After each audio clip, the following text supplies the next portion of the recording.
Run, party, repeat. Welcome to the East Coast Adventures Dirt and Vert Podcast, where we talk all things running, racing, and training to help you get ready for your next big adventure. Learn from our successes and our failures, and have fun at the same time. Join us right here every week with inspiring guests who share their captivating tales from the trails. And remember, nobody cares. Run faster. All right, welcome back to the Dirt and Vert Podcast. I'm David. And I'm Matt. We have two gentlemen with us today. John Hardin, the race director for Hardin Adventures, just finished a pretty big deal. He finished the Natchez Trace FKT that him and Keith got to work on together. So we'll let them share that story here in a minute. Before we get into that, though, let's learn a little bit about both of you guys. So, John, tell us a little bit about who you are and how you got into running. All right. Well, I'll try to keep this short. So, John Hardin, I didn't start running until later in life, until about the age of probably about 33 or 34. I was doing a lot of mountaineering and rock climbing at the time, and kind of came into running because I needed like a cardio base when I was going up mountain. Mm-hmm. And I freaking hated running. I've always hated running. Unfortunately, like even I can remember as a kid though being pretty good at it. So I was like, man, I'm good at this, but I don't want to do it. Anyway, so just started running, and then like, you know, you started getting those endorphins. Mm-hmm. I was like, oh, okay. And then I was like, oh, I can go further.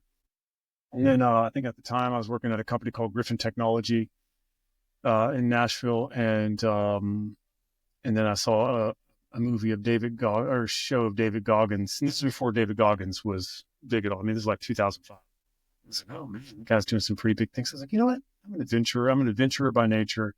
I was like, I'm gonna do something big.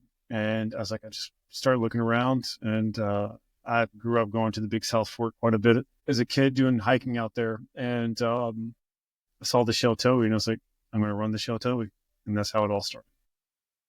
So the Sheltoe, is that an actual event, or was that just The Sheltoe is a trail that goes from North Kentucky all the way down to the Big South Fork. Okay. 344 miles, I think, right now. It was 333 when I ran it. Yeah. Set the FKT on it. A little bit of the No Business 100 is on the Sheltoe. Yep. Mm-hmm. Is there not a race, though, called something Sheltoe? The turtle, maybe? Okay, it's on the Sheltoe. Yeah, so there's symbols. I got you. Yes, okay. Okay. So I trained for a very long time to before I ran any kind of marathon or anything like that. Sheltoe was I was like, no, I'm going to run 333 miles. So that was an FKT before there was FKTs. Well, Hoya, actually, there's a guy named Matt Hoya that he had an article in Runner's World about setting the record on the Sheltoe. And so, but they weren't a thing at the time. Really. And so I was just like, Matt became my obsession, and just like kind of learning from him. He was super friendly and helped me out and gave me tips, as the running community does, you know? Yeah. And just, beat his time by a few hours. I think the trail had gained like 20 miles or something like that since he had set the FKT. But yeah. You remember what year that was? I don't. I'm sorry. I could guess, but I wouldn't know. Yeah. No worries. I was just curious how long that has been. I mean, it probably feels like a long, maybe 10 years. Okay. So you're fairly new to ultra running. I'm old, but you're like, well, I started later in life too. I'm right there with you. I think I'm about to hit 10 years. I ran my first 5K in like 2014 or 2015, somewhere around in there. Yeah. Yeah. So at the time I was doing the Sheltoe. So when did you actually do your first ultra? So I trained for the Sheltoe. There's a trail called the John Muir Trail at Big South Fork. And so that was the first one where I was like, all right, that'll be a good train up. And I ran it with Cody Goodwin, who's actually the partner of Hardin Adventures. So the combination of our two names, Hardin Win. And he and I ran he bailed at 25 miles because he got a leg injury. But yep, I did the John Muir, ran 50 miles. Okay. That's good. So that was like my first one by myself. Yeah, and I think I ran on ultra sign up. I think I ran this one down in Alabama. I forgot what it was, but I ran that as well. Black Warrior. Black Warrior. Yeah. Okay. I've never heard of that. Never that one. Then I'm naming it wrong. You guys have heard of it, so it's an old one. As long as it wasn't Blood Rock. I know Blood Rock. I don't think so. I've only ever ran Warrior. Okay. I've only ever ran 2 races in Alabama. Blood Rock and... It was called Black Warrior. Yes. Black Warrior? Okay. Does it still happen? I've never seen that. Me I neither. don't know. It doesn't give me an option to click on it. It just shows results. Okay. That's it. Well, that's pretty cool. And what was What was the distance? It was 50K. Okay. See, that's kind of how I started, 50K. When did you do, so what's the longest ultra distance you have done? Like without sleeping or with sleeping? Like an actual ultra race, like an event. Just curious. I think 50K. 50K? I mean, I've run a lot further. Yes. Obviously. I mean, He really doesn't do races. Don't do race. yeah, I didn't think so. Well, he doesn't really. I didn't think so. Well, I mean, you do some races. Like I think my first time ever actually meeting you was mid-state. Yeah. Mm-hmm. 2020. And then I ended up coming out and running your stage race. You ran the plateau? Yeah, I did one day. I did the 50K. That's where I had first met Hunt, was at that stage race, and Jack. And then I did Fiery Gizzard and then Black Toe. I've done Black Toe twice, but the second time didn't work out too well. Rhabdo for you. Yeah, right. So Keith, let's hear how did you get into running? Yeah. So Keith Overbay, and I grew up in the Johnson City area, so not far from here. And I guess I really got into running in it's probably been a little over 10 years ago. And I was, no, it's been longer than that. It would have been like 2007, 8, 9, somewhere right around in there. And I was like, I found myself getting over 200 pounds, in my 30s, and just realizing that I had to do something different. And my dad was so it was kind of like a way to hang out with him. And we did 5Ks together. And there's like a 5-mile run or 8K called Crazy Eights that Kingsport has. I've heard of that. Called Fun Fest that they put on every July. And that was our big, we'd run that one together and some other stuff. So that's kind of how I got into it. But I moved to Nashville in 2010 and kind of ran on my own for years there. And then in 2017, I saw an ad for a trail running training program that Fleet Feet was putting on in Nashville. And it was like you pay a fee and you get a trainer that writes you out a training plan and you have a goal race every time. So the first one I signed up for was a trail half marathon, which was, it was up in Nashville, Indiana. What was the name? Oh, I remember they did the dirt bags. Yeah. So it was a Dirt Bags Trail Run Club. And we went, and our goal race was up in Nashville, Indiana, Maltbone. And it was like a half marathon. And then that was like in the spring. And then I signed up for the thing again in the fall and went and ran the Blood Rock 50K. And it took me like 8.5 hours to run that 50K. It was just like I thought I would never get back to civilization again. But yeah, it took off from there. I mean, from that point on, I kept doing that training program, and I ran, No Business 100 the next year in 2018, which was only like the second or third year of that race. So I've, kind of been into it ever since. I met this guy. I ran his, I guess I ran the Music City Trail Ultra. I probably ran the short distance that first year. But then I did Black Toe. Hold on, back up. I'd like to say that Keith came in a very special way and finished that race in a very special way, as I remember. Yeah. Yeah. You were sitting in the chair, and you're about 2 sheets to the left. Because everybody loves to hang out afterwards. Oh, yeah. Party a little bit. Oh, yeah. Yeah, you were asleep. Yeah, I was out. I remember that.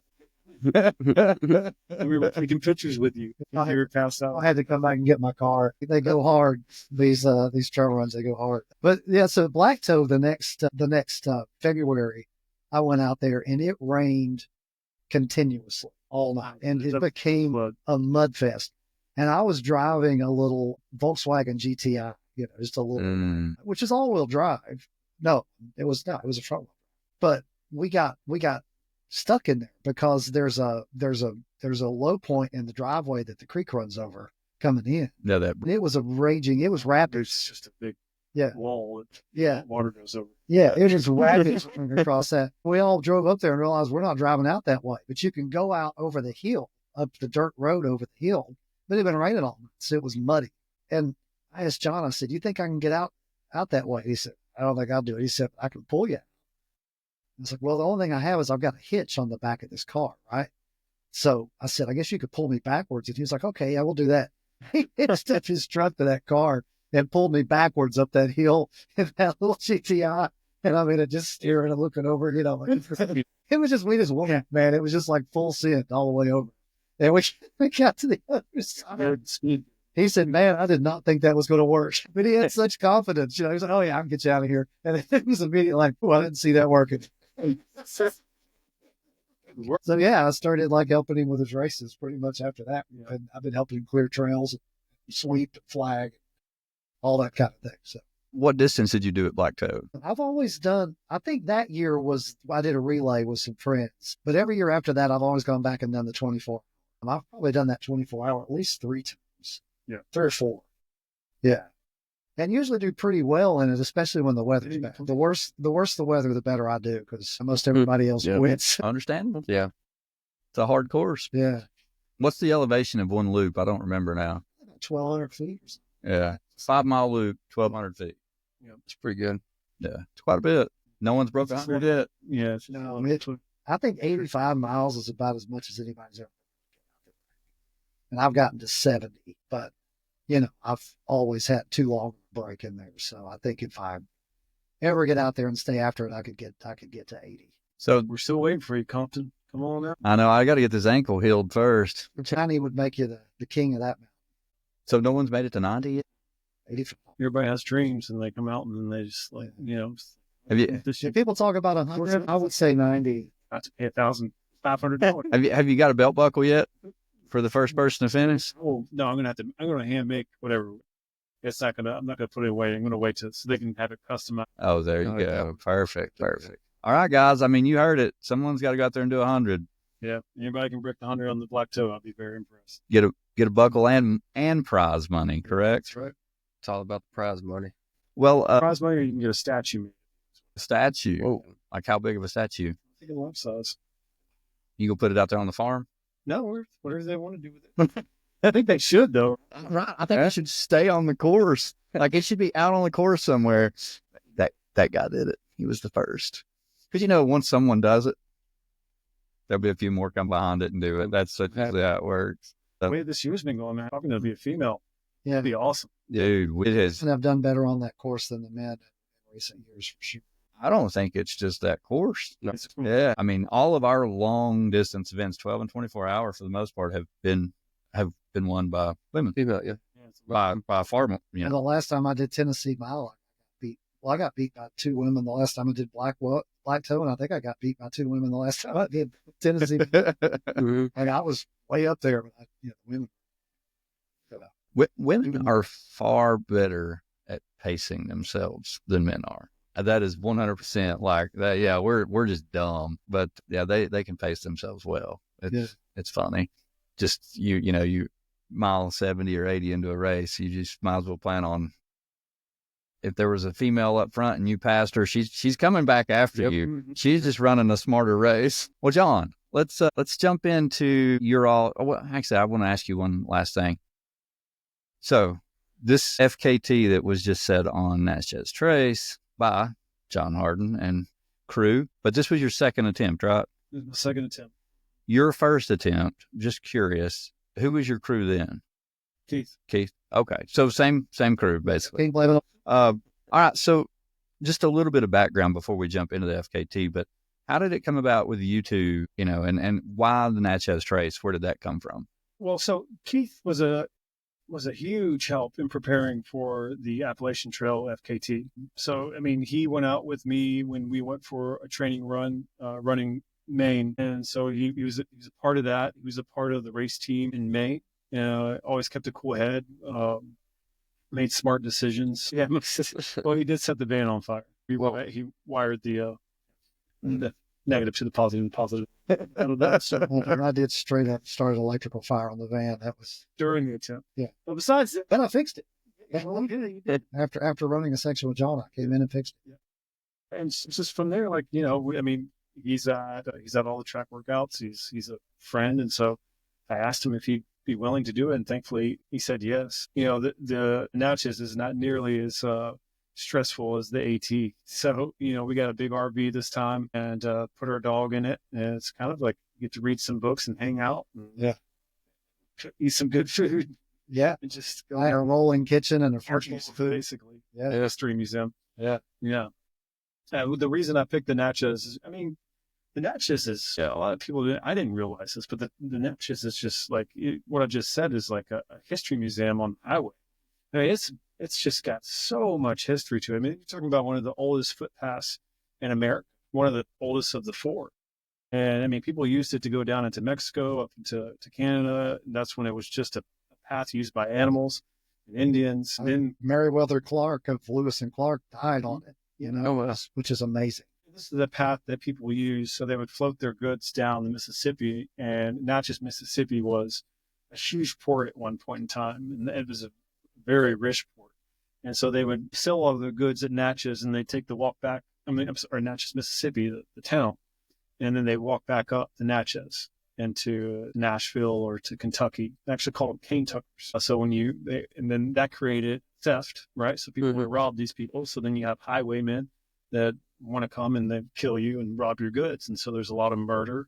There's a lot of stories on the Natchez Trace. Wow. Yeah. I didn't know that. I know that. I did. And all through Mississippi, you're passing these burial mounds, Right. From, like the Choctaw Indians and all the different nations that were down there. Just for miles and miles, you're seeing these mounds. And I don't know that I would have ever driven that route and stopped at all of those monuments and read about all of this history had it not been for this. But it really is fascinating. It is. It's kind of it's just a heavy place to be, with all of that history to it. So. Well, you probably got plenty of time to read it. I did. The last two. Because, I'd go ahead of him 5 or 6 miles. I would stop. I'd get Koa out. We'd walk around. We'd read the monuments. We'd go check out the burial mounds. It was get to walk some trails and stuff. So, it was plenty of time to just relax, really. Yeah. Well, there's something real quick, John. So good. No, you're good. I got to think about it. Okay. Make sure you don't come in lower than everybody else. I don't think the rope Sounded great on the. Well, I also was screwed up when I did that, so fair enough to be safe. All right, we're good. We're still recording. Okay. So, did you do any of that on the first attempt too? I guess you didn't really get too far into it on the first attempt, though, right? 2 solid days out there, so it was the same basic thing, right? But I think, this time. I think I was probably a little more keyed up and anxious on the first one, and I think this one I had the routine down already. So the first 3 days, it was just me and Koa, just hanging out. Like you said, I was reading a book and cooking and, Now, who's Koa? So Koa is his cane Corso. She is. Okay. She was my sidekick for most of the journey. That's awesome. Yes. Yeah. She spent any time with you? No, I was either, I was either running too much. It was too hot, and like she would have to do a 6-mile section. She's a big dog, so she would get tired. And then by the time I got injured, it wasn't a good. Yeah. So I had dreams of it. I was like, oh, we're gonna run together. We're gonna be together. It's gonna be so much fun. She's gonna have a great time. She had a great time. Don't get me wrong. Yeah. Her. Oh, I'm sure with Keith walking around. So, tell us a little bit about what does the setup and preparation look like for this FKT? So let's talk about the first time. So the first time I'm just kind of like, well, I did pretty good on the AT attempt. I was like, I'll be fine. So I just kind of winged it. I didn't train hardly. I think I trained 1 month out. And I was just, or whatever. I'll just do it. It's road. I don't care. It's so easy. I'm going to eat these words. And so, that preparation was hardly anything. I think, and I did 80 miles the first day and 70 miles the second day. And then I woke up in the middle of the night with stabbing pain in my foot, and I couldn't go any further. I mean, I probably could have, but it wasn't the record that I wanted. But I was just like, I hardly trained for this. It's no biggie. We'll just go back. We were in our van as well. The second time I was like, okay, I want to hit 80 to 70 miles a day. That's what I want the record to be. That's what it should be. And I'm going to train for that. And so I trained pretty hard and consistent for the last about 8 months. And we got an RV from Cruise America. Yeah. 25 foot. It was awesome. Keith, It was so much better than the candy van that I had. and I bet for, resting, it was well worth it. I'm ready to be them supposed to. We had a kitchen, we had air conditioner and, gas, like an LP furnace, just, all the luxuries, a generator, and we had a microwave, which makes it just infinitely easier to do. Oh, yeah. Yeah. Yeah. Because I can just whip up food quickly, clean up quickly. I'm not having to lug stuff out of the vehicle and set up a table and everything. I mean, a microwave on an FKT, that's magic. Oh, dude. Bathroom. Yeah, that's true. That's true. That's true.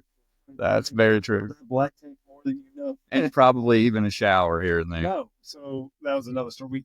I wanted to more than anything, but water was a big deal. So we had to keep our water reserves. Yeah, that makes sense. Yeah, I mean, you've got so much freshwater capacity on it, but without being able to hook up to a city water supply, it's kind of hard to just stop taking the shower. So we never used the water heater. A lot of dude wipes. Oh, yeah. A lot of dude wipes. Thank God for this. Stephanie kept trying to identify what the smelled like when she got on the thing after day 5 or something. She was just like, it's like a combination of, and it wasn't good, you know. It was so funny because Old Spice and body odor. it's like Oh, goodness. Oh, it's so It starts smelling like vinegar. Oh, I bet. Oh, well. All the sweat and everything. And bad. Between you and I and Cole, it was something. It smelled fun. yeah, you were probably just happy to go to sleep. Like, it wasn't bothering you. So the first time you obviously underprepared, you know, and to say that any of us could do that, like, that's the thing. It's like you do something really big, like you go do a 100-miler and you go run a 50K and you don't train and you think, well, I mean, I just did a 100-miler, 50K is nothing. Yep. You can get humbled real quick, you know, and that happens to the best of us. So, but it sounds like the second time though, you got shit together and you were ready. Well, 8 months of training. Yes. And what did that training look like? Was it all running based, or did you do some walking in there too? Or So yeah, I mean, I'm a pretty good. Walking's kind of like one of my strong points. I mean, it's one of the reasons they call me Johnny Long Legs, because I got those long legs. I can set a pretty fast pace just by walking. You know, to be honest with you, a lot of it was speed training, David, and speed training, and a lot of zone 3, keeping that at a steady pace for long periods of time, and then a lot of speed training mixed in there, and a lot of strength training as well. I'm big on weights as well. So typical day every day, and this switches up with speed, but you know, the morning's going to be, so I'll start out just because I can knock these things out quickly. I'll get up very early and I'll hit the treadmill. So the treadmill is going to be where I can get a consistent heart rate, and I'm not going to take a lot of damage, but I can get that heart training, right? And then I'm going to, right after I get off the treadmill, I'm going to lift weights, and then I'm going to hit the sauna. And that's pretty much every day, right? So that's the first thing I do every day. And then in the middle of the day, I'll usually do a run with Koa, just something small, like 4 to 5 miles, something easy. And then at the end of the night, usually I'm taking my kid somewhere, and while he's doing jujitsu or something like that, I'll also do another one. So there's like 3 impacts throughout the day. And then the amount of speed is going to vary per day. So like Tuesday is going to be a fast day, and it's going to be a leg day as well. So I'm cooking myself on Tuesday so that I can prepare myself again on Friday, so that my legs are ready to go fast again by Friday. And then in between then, it's just like zone 2 and zone 3, and just keeping that consistent heart rate and building that up. So yeah, I mean, and then of course weekends are long. yeah, absolutely. So what do you think what was your highest mileage at your peak point? So I didn't do a lot of high mileage. I guess my highest week was 121. Pretty good week. Yeah. Yeah, that's pretty good. Average is like around 80, I would think. Except when I had like races or something like that, I would have to do like a 40-mile week or something like that. Yeah. But like you were talking about, like race director races, right? Yeah. No, I get it. 'Cause like, it's hard. I get it. It's hard. When you've got a race going on, like if you've never been a race director, it's days of preparation, not just a day. So totally get it. Yeah. So average, like usually around, I started around 50 or 60. I mean, that's pretty much my base. And then just worked it up to averages of 80. And then I think I hit 120, I think was my peak or something like that. And then back to back down. I was supposed to do I was going to do 2 like back to back 120, 130 week. But it just didn't work out time wise. So yeah. Well, good. I mean, if I would have trained differently, what I would have done, and where I think the injury came into play, is I would have ran more on the Natchez Trace. Where I should have ran where I was going to run. Absolutely. Because the camber on that thing is way worse than what I experienced in my neighborhood running around on the roads. Yeah. So that was stupid on my end. And I I did it the first time. Like I trained a lot on the Natchez. I didn't do it this time.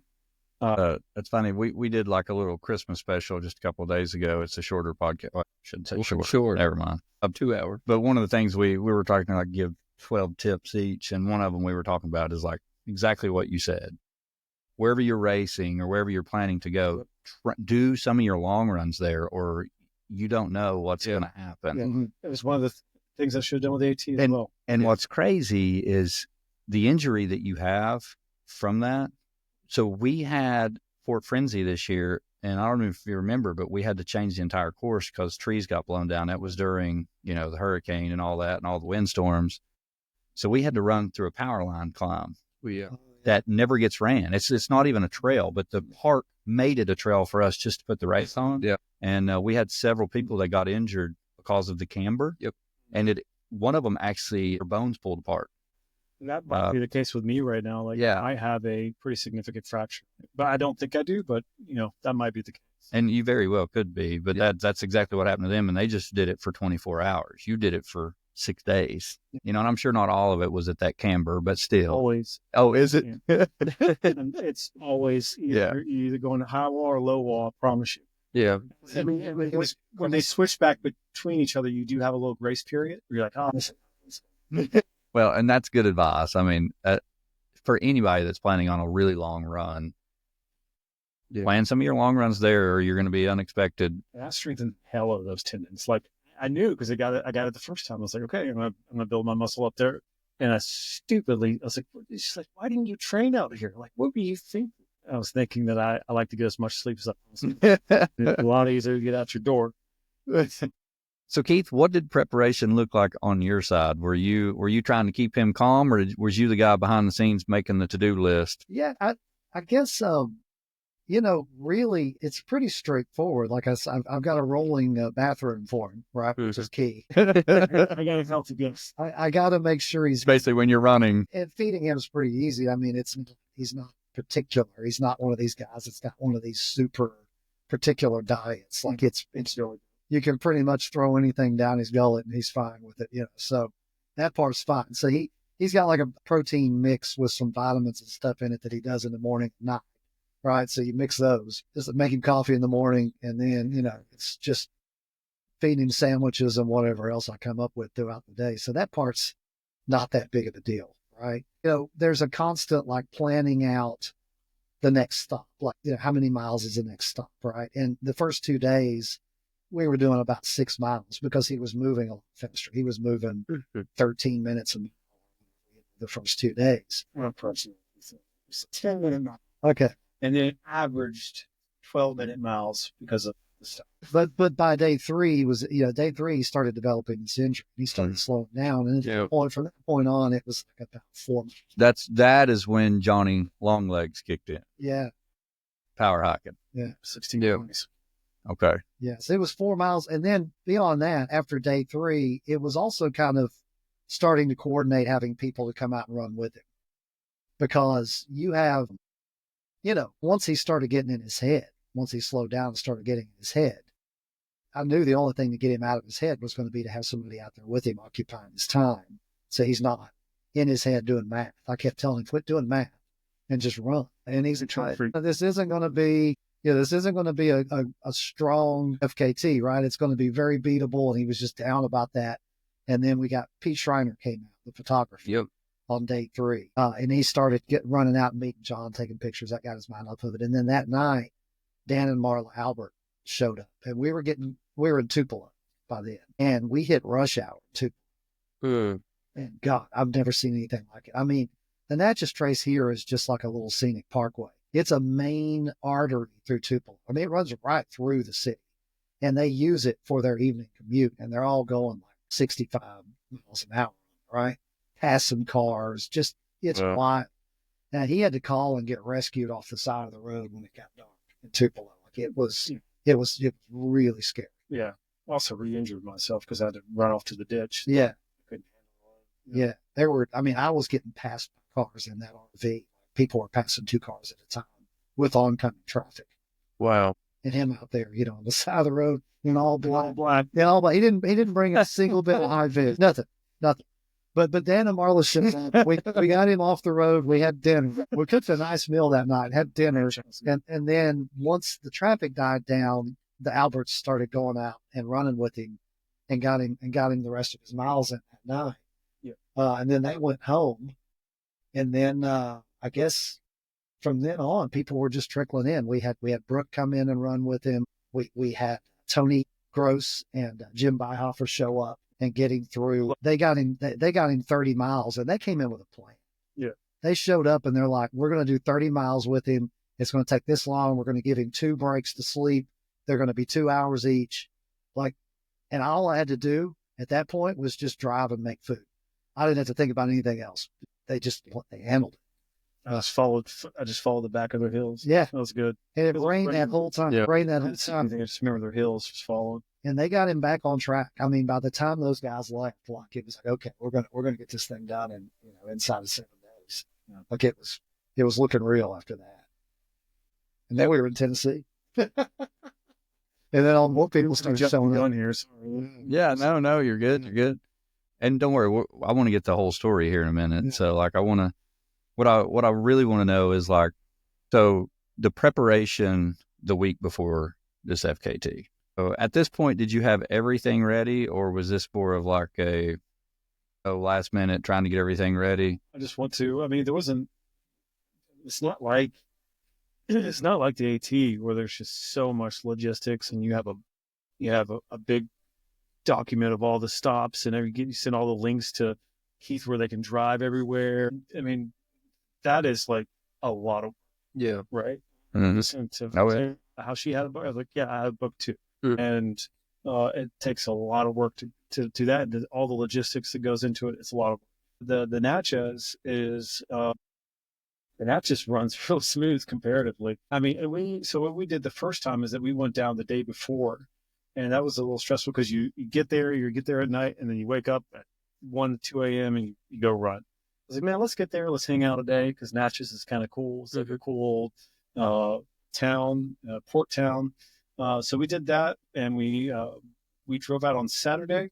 I'm sorry. But the prep beforehand, man, I just went to Costco, about $800 of food, delicious food. I bought nice steaks, probably like USD, lamb chops, about tiki masala. And I may or may not have like some leftover race food from doing all these races. And so, yeah, I mean, I've got a bunch of little snacks that have a long expiration date on them.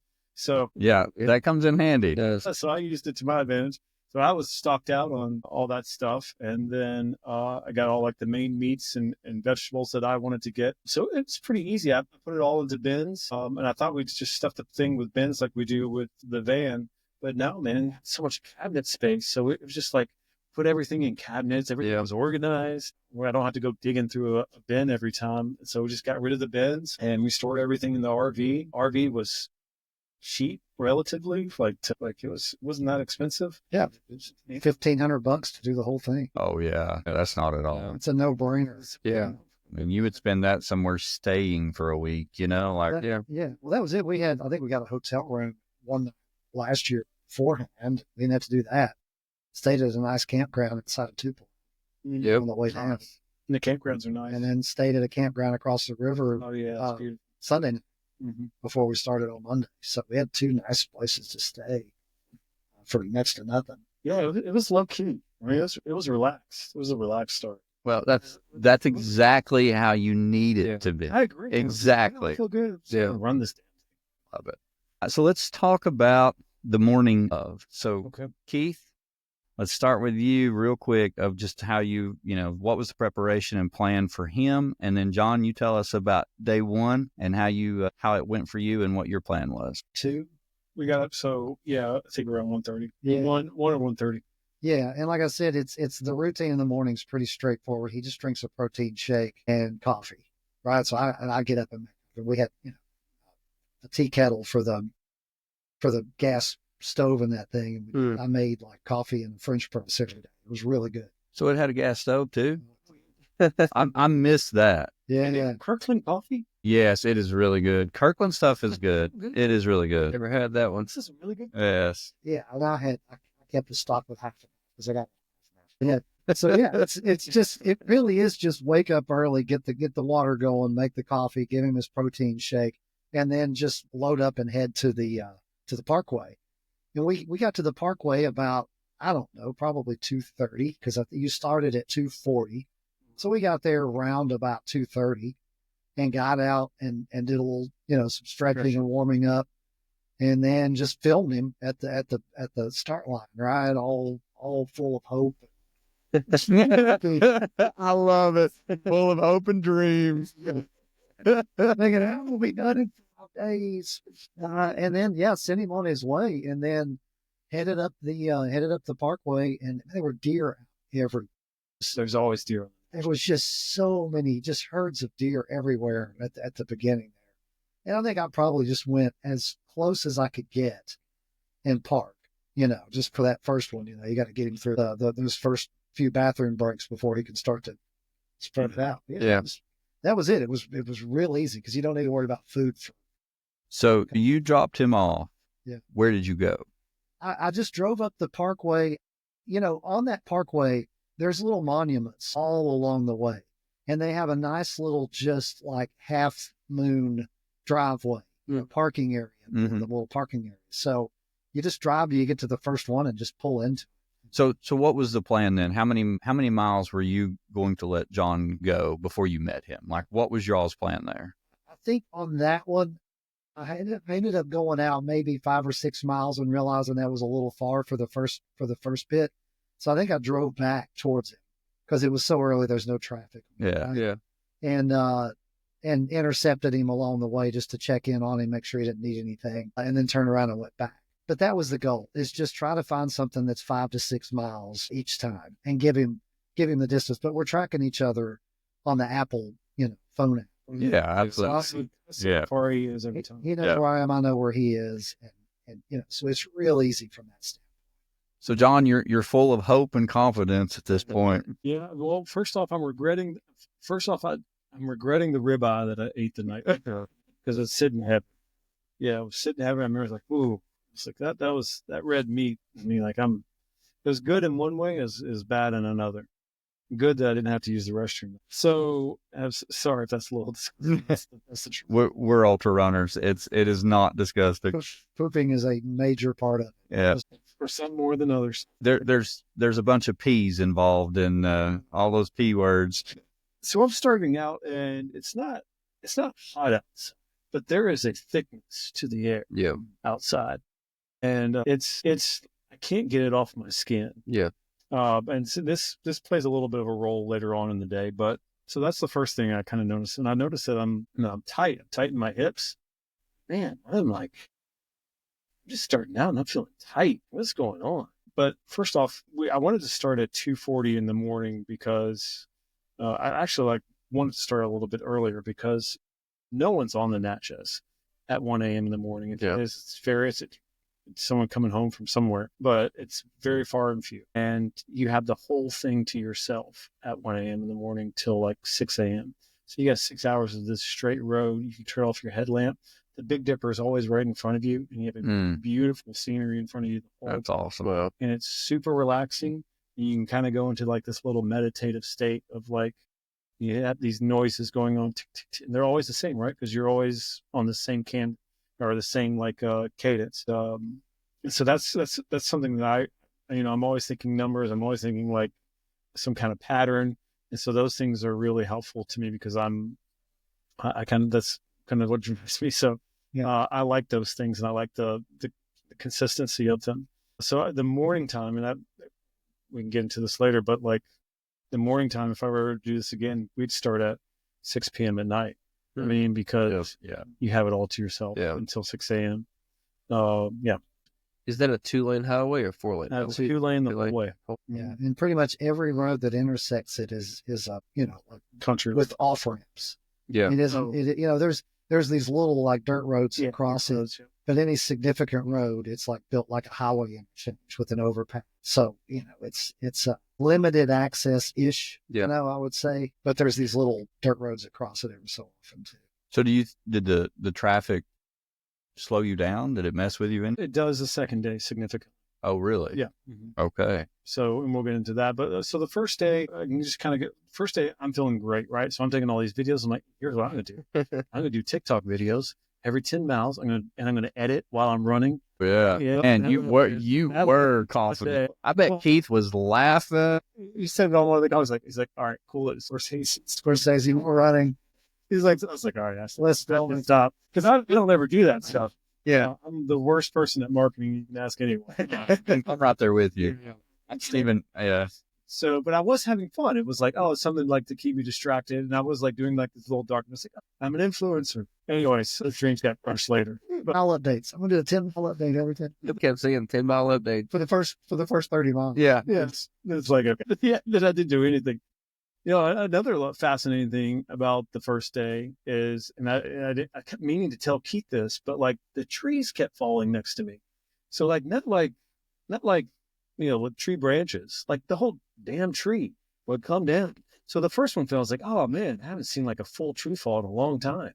And the second one fell, and I was like, it's like another tree fall. That's nuts. And the third one, I was like, man, who the hell is running beside me pushing down these damn things? I was like, it kept happening. It kept like throughout that whole day. I don't know if it was the weather or what it was, but a lot of tree fall on that day, like full tree falls. I was standing and talking to Andy when we got back to Tennessee, and we were standing at a church waiting on you to come, and we watched a tree fall right in front of us. Bam. Wow. We hear that parkway's haunted. Maybe that's what the ghosts do. Yeah, man. Those trees are cool. Wow. Yeah. Anyway, so the first day it went great. There was a lot of heat, so I couldn't get that sweat off of me. Remember coming in, so we finished out 80. The first day went great. It felt great, except I kept telling kids like, man, I'm tight. I don't know what's going on, but I'm tight. And I didn't have that the first day. Now, on the last. Now, how many miles did you do the first day? 81. 81. I knew there were some 80 days. Yeah, we slept at the same spot that we had slept the prior year, but he ran all the way to it this time, and I had picked him up about 3 miles. Okay. So he got about 3 miles further, 2.5 or 3, and we slept at the exact same spot. So what was the primary fuel source on day one? Sandwiches and nuts and berries. I love nuts and berries. I would make like omelets in them, or like an egg burrito or something. Sausage egg burrito. Oh, delicious. I remember singing about that. So was it all real food? I guess, yeah. Yeah. Okay, that's good. Yeah, he had some candy and snacks, but those were kind of like, I don't really. He didn't do a lot of that. He was mostly wanting. And then what were you using for hydration? Tailwind. I didn't like it, but it's what we had. And I was like, what else? I said, switch over to that to Propel. Because I was like, that tastes way better. Like, I was like, couldn't stand the taste of it. He had a berry and he had a lemon. It was lemon was the most tolerable. The lemon is pretty good. I like it. I'm not a big fan of that. I could drink Propel all day. I love it. I do too. Yeah, it's good. So day one, you run 81 miles. Feeling good. I got tight hips. I got a heat rash all over my body. Already for day one? So that whatever was on my skin just like whole body's in a rash. Oh, wow. So I got it on my legs. As Keith likes to say, I got it in my crotch. I got it on my backside. I've got it. You can see like little bumps on my arms starting to form up, but definitely under my pits. And that's something that's only happened once or twice before. What was the temperature during this week? I didn't think so. 50 or 60. Oh, wow. So it was just really muggy. So that was, it was you just generated a lot of body heat. Yeah. It was that deep south swampy kind of humidity. After that, it went like soaking wet. It was like, well, yeah. Tennessee. It was Mississippi. But that was just day one. After that, the humidity went away and it got cool and kind of crisp air. And day two it got warm, but the air was much less humid. Yeah. It was much. So I wanted a shower. When you finished day one, what was your thoughts and feelings about how the day went? Well, so I'm always planning. In my head, I'm like, okay, I'm trying to think. I'm worried because last time I felt so good as well. Yeah. And I'm thinking, okay, I need to get food. Of course, the regular stuff. Like I need to get down. I need to get protein in me, and I need to get this sweat stuff off of me because my whole body's a rash right now. So because of the water situation, Keith's like, please don't take a shower. And I was like, okay, so we need water for tomorrow. I get the dude wipes. I start wiping myself down. I'm putting Desitin on like kind of the rash to help fill that up as quickly as I can. And then I try to get some sleep and just try to get down as quickly as I can. I do a stretch routine as well. I did a little stretch routine just to get because my hips were so tight. I did it in the bed and got my pee jug beside me and went to sleep. Like a little teddy bear. The other thing he does that I think is a good idea is the dinner happens kind of before the run is over. Yeah, that's true. So like I think I probably made hamburgers the first night, right? And I could just serve him one either when he's at the van or even just serve it out the window. And he just kind of eats while moving, right? Yeah. And then he does his last 5, 6, 7 miles after that and comes in and drinks a protein shake. It's the last thing he gets to sleep. But eating that dinner, before he finishes just helps so that when he finishes, chugs protein, goes to sleep. There's not like a big meal you got to finish before you go to bed.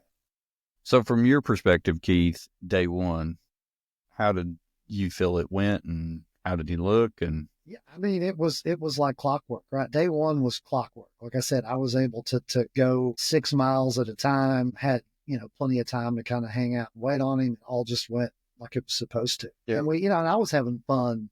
We had a Facebook group the whole time that we had probably 200 and some people following, and I'm trying to keep them entertained because I enjoy that part of it. I enjoy the pictures and, so that part was kind of fun too. I was able to keep that going pretty consistently. Yeah. You all did a good job there because, I mean, even Mary was like, she'd send me a text every now and then because she was laughing at you guys. And she was keeping me updated because my work week was awful, so I couldn't keep updated with Facebook. So she was texting me, and it was, y'all were doing a good job there. So you were having fun with it. I enjoy that part. I really do enjoy that. That's one of the fun parts. Yeah, she was cracking up at you, Keith. So day one's done, 81 miles, everything kind of went as planned, except you didn't expect, obviously, the heat rash and the tightness and the steak that didn't settle too well. But you run through that part. Yeah. So what was the plan for day two and how did it go? The original plan was, okay, let's, to be honest with you, I was like, let's hit day one really hard because this is not the AT. We can hit this really hard and we're going to feel pain at some point, but at least we got those first like three days down where we got like huge mileage, right? And then we can rest and recover for maybe like, we could do some slower days and then we're not going to sleep. We're going to run it through. Yeah. That's kind of the plan. So it was like first day, we're going to do 80. So we're on track. Said second and third day, we'll probably do around 70 each day. And then, I thought we said something like, we'll do one big sleep and then we'll, from that point on, we're going to go with small naps for the rest of the time. Yeah. After the first 3 days, he didn't want to sleep a whole night after that. Well, when I say a whole night, like 4 to 5 hours. Yeah. And so, went to sleep, woke up the next day. I think we started like 20 minutes later, started at 3:00 and things are just going fine. We're running into Jackson, Mississippi. And so Jackson, Mississippi, fortunately with the time that we started and same thing with the year before that, we're hitting rush hour traffic. And so the morning commute. Those are outskirts of Jackson, but they still use it as a main highway. So it's weird. They come in like waves, just like in the ocean. And so they'll come, but it's like every 30 seconds, you get a batch of like 10 to 12 cars. You have to get over on the shoulder. You're walking, doom, doom, doom, doom, doom. They come in, you get back on, you start running again, off again, on again, off again, on again. And so, the other FKT guy, he was like, you just stay on there and you get a pole and you're like, use it because they're supposed to give you space. I was like, I don't want to deal with that. Yeah. I'm going to take their stuff like kind of like, and like, I'm just going to go over to the side so I don't have to deal with them. They don't have to deal with me. And I'm going to keep moving. That was the mindset. Like there's less friction that way and there's less worry, less stress. So that slows you down a little bit. So now, I think there was like about a 10-mile difference in time I remember like it was like around 8:40. I'd always do a check-in and I was like, okay, I'm about 10 miles behind where I was yesterday. So now we got out of Jackson and there's a huge reservoir to the north of Jackson. It's a huge reservoir. Beautiful place. Yeah. Mm-hmm. And the running gets really good after that. It's super flat. I told Keith several times, I always felt like I was climbing a mountain. It's like, dude, you've climbed 2,000 feet. That's why the podcast is Dirt and Vert, and there was no dirt. There was. It felt like it's 7 days. There's neither of those. I like I was climbing. They were just so long. I think it was an optical illusion. I don't know what it was. Anyways, the running got really good there. It was flat. I was like, okay, this is going to be fun because I can come up with like some kind of timing game to like keep pace and get so I could come up with like I need to get 70 miles by the end of the day. So let's put numbers in my head and what paces I needed to do. And I came up with like reward systems. Like I could eat an apple if I did something within a certain amount of time, or I could have 1 mile free. And so, yeah, I kind of just really went to work after that because I had to make up some time and work the rest of the day. And think like at the last 10 miles, like, okay, we got it now. Yeah. We're back on track. So it went really easy. Well, I mean, it was hard working out of that. I remember it was like, okay, that was a little bit of effort to work out to get to 70, get that time back from Jackson. But we worked it out, felt great. Had an awesome dinner. I think we had rice and chicken. Yeah. It was delicious. And well, I remember the end of that day. I remember passing the point that we had slept at the year before, or actually maybe even stopping there to crewing one more time and going on down the road several miles. That felt good, right? Knowing that night 2 were several miles further down the road. Yep. We're moving good. Yeah. Like we were probably 5 miles ahead of the prize or something. Yeah. And so I'm nervous going to sleep, of course, because I felt fine going down the second time on the last one. I was like, oh yeah, I feel great. And I'm worried that like this thing is going to kick up again. So that's kind of how I don't think I slept really well the second night. I remember that I was like, I tossed and turned all night. Even with those, I took melatonin, and that just made me stay awake and like hallucinate. So it didn't work out too well. Yeah. So how many miles did you finish with on day 2 total? 150. 150. So you're okay. And it's 444 total, right? Mm-hmm. Give or take a mile or two, depending on. Yeah. I think it's a few miles longer. But... I wouldn't doubt it. I wouldn't doubt it. Everything's a ish anymore, you know? So from your perspective, how did day 2 go? Yeah. I mean, I think again, it was going to plan because we knew we were going to go to bed that night, sleep about 5 hours, 45 hours, do one more day of that. But we were hoping day 3 would be kind of a repeat of day 2, 70 sleep. And then from that point on, day 4 was just going to be go until we're done, sleeping as little as possible. So yeah, day 2, again, we were right on schedule, right? Feeling great. So what was the heat rash like at this point? Was it gone or was you still gone? Okay. Yeah, it stayed with me the whole time. Yeah. It was getting better on my legs. It was never a good situation in my crotch going on. Matt can talk about that too. So got scars. Yeah. From Ball State. I'm still scars, but I've still got when you're solo at Ball State, you're just at I was thinking about you guys and listening to your story about that. And it was awful. I mean, I know what it's like to see misery. You were just keeping Desitin on there, which would help. I mean, that helps some, but it doesn't get rid of the friction. So obviously in the crotch area, So there's a formula from, I forgot the name of the brand, but it's essentially Desitin, but it's also used as a lubricant as well. So yeah, it works just fine. Okay. Well, good.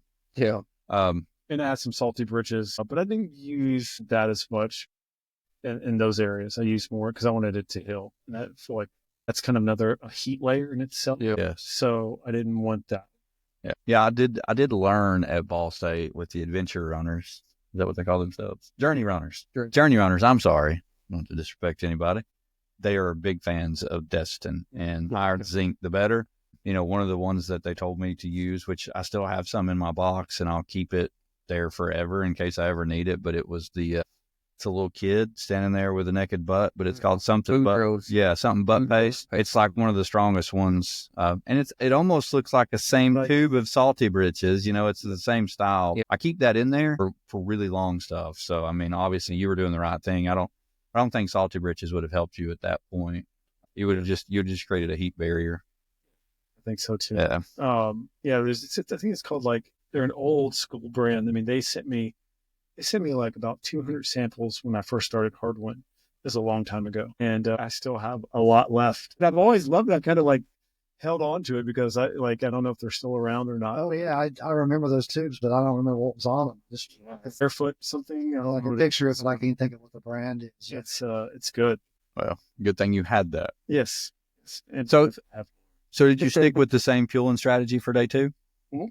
Okay. So everything's going good there. And how was the hips and the tightness? same. Yeah. So no change, no progression to getting I'm worse. still like amazed though. I'm waiting for something to happen, right? Yeah. Because I'm like, man, Okay. I feel he made me stop and stretch and do the Keith yoga on the side of the. Keith, I'm proud of you. Yoga is the best thing you could do at that point. Yeah, I got him. I mean, I think that might have even been day. Yeah, we got the mats out on the ground. Well, that was day 3. The day 3, but it was a struggle with him. He would do a little stretching. Struggle. Good man, Keith. It probably helped him, even though he doesn't realize it. Sure.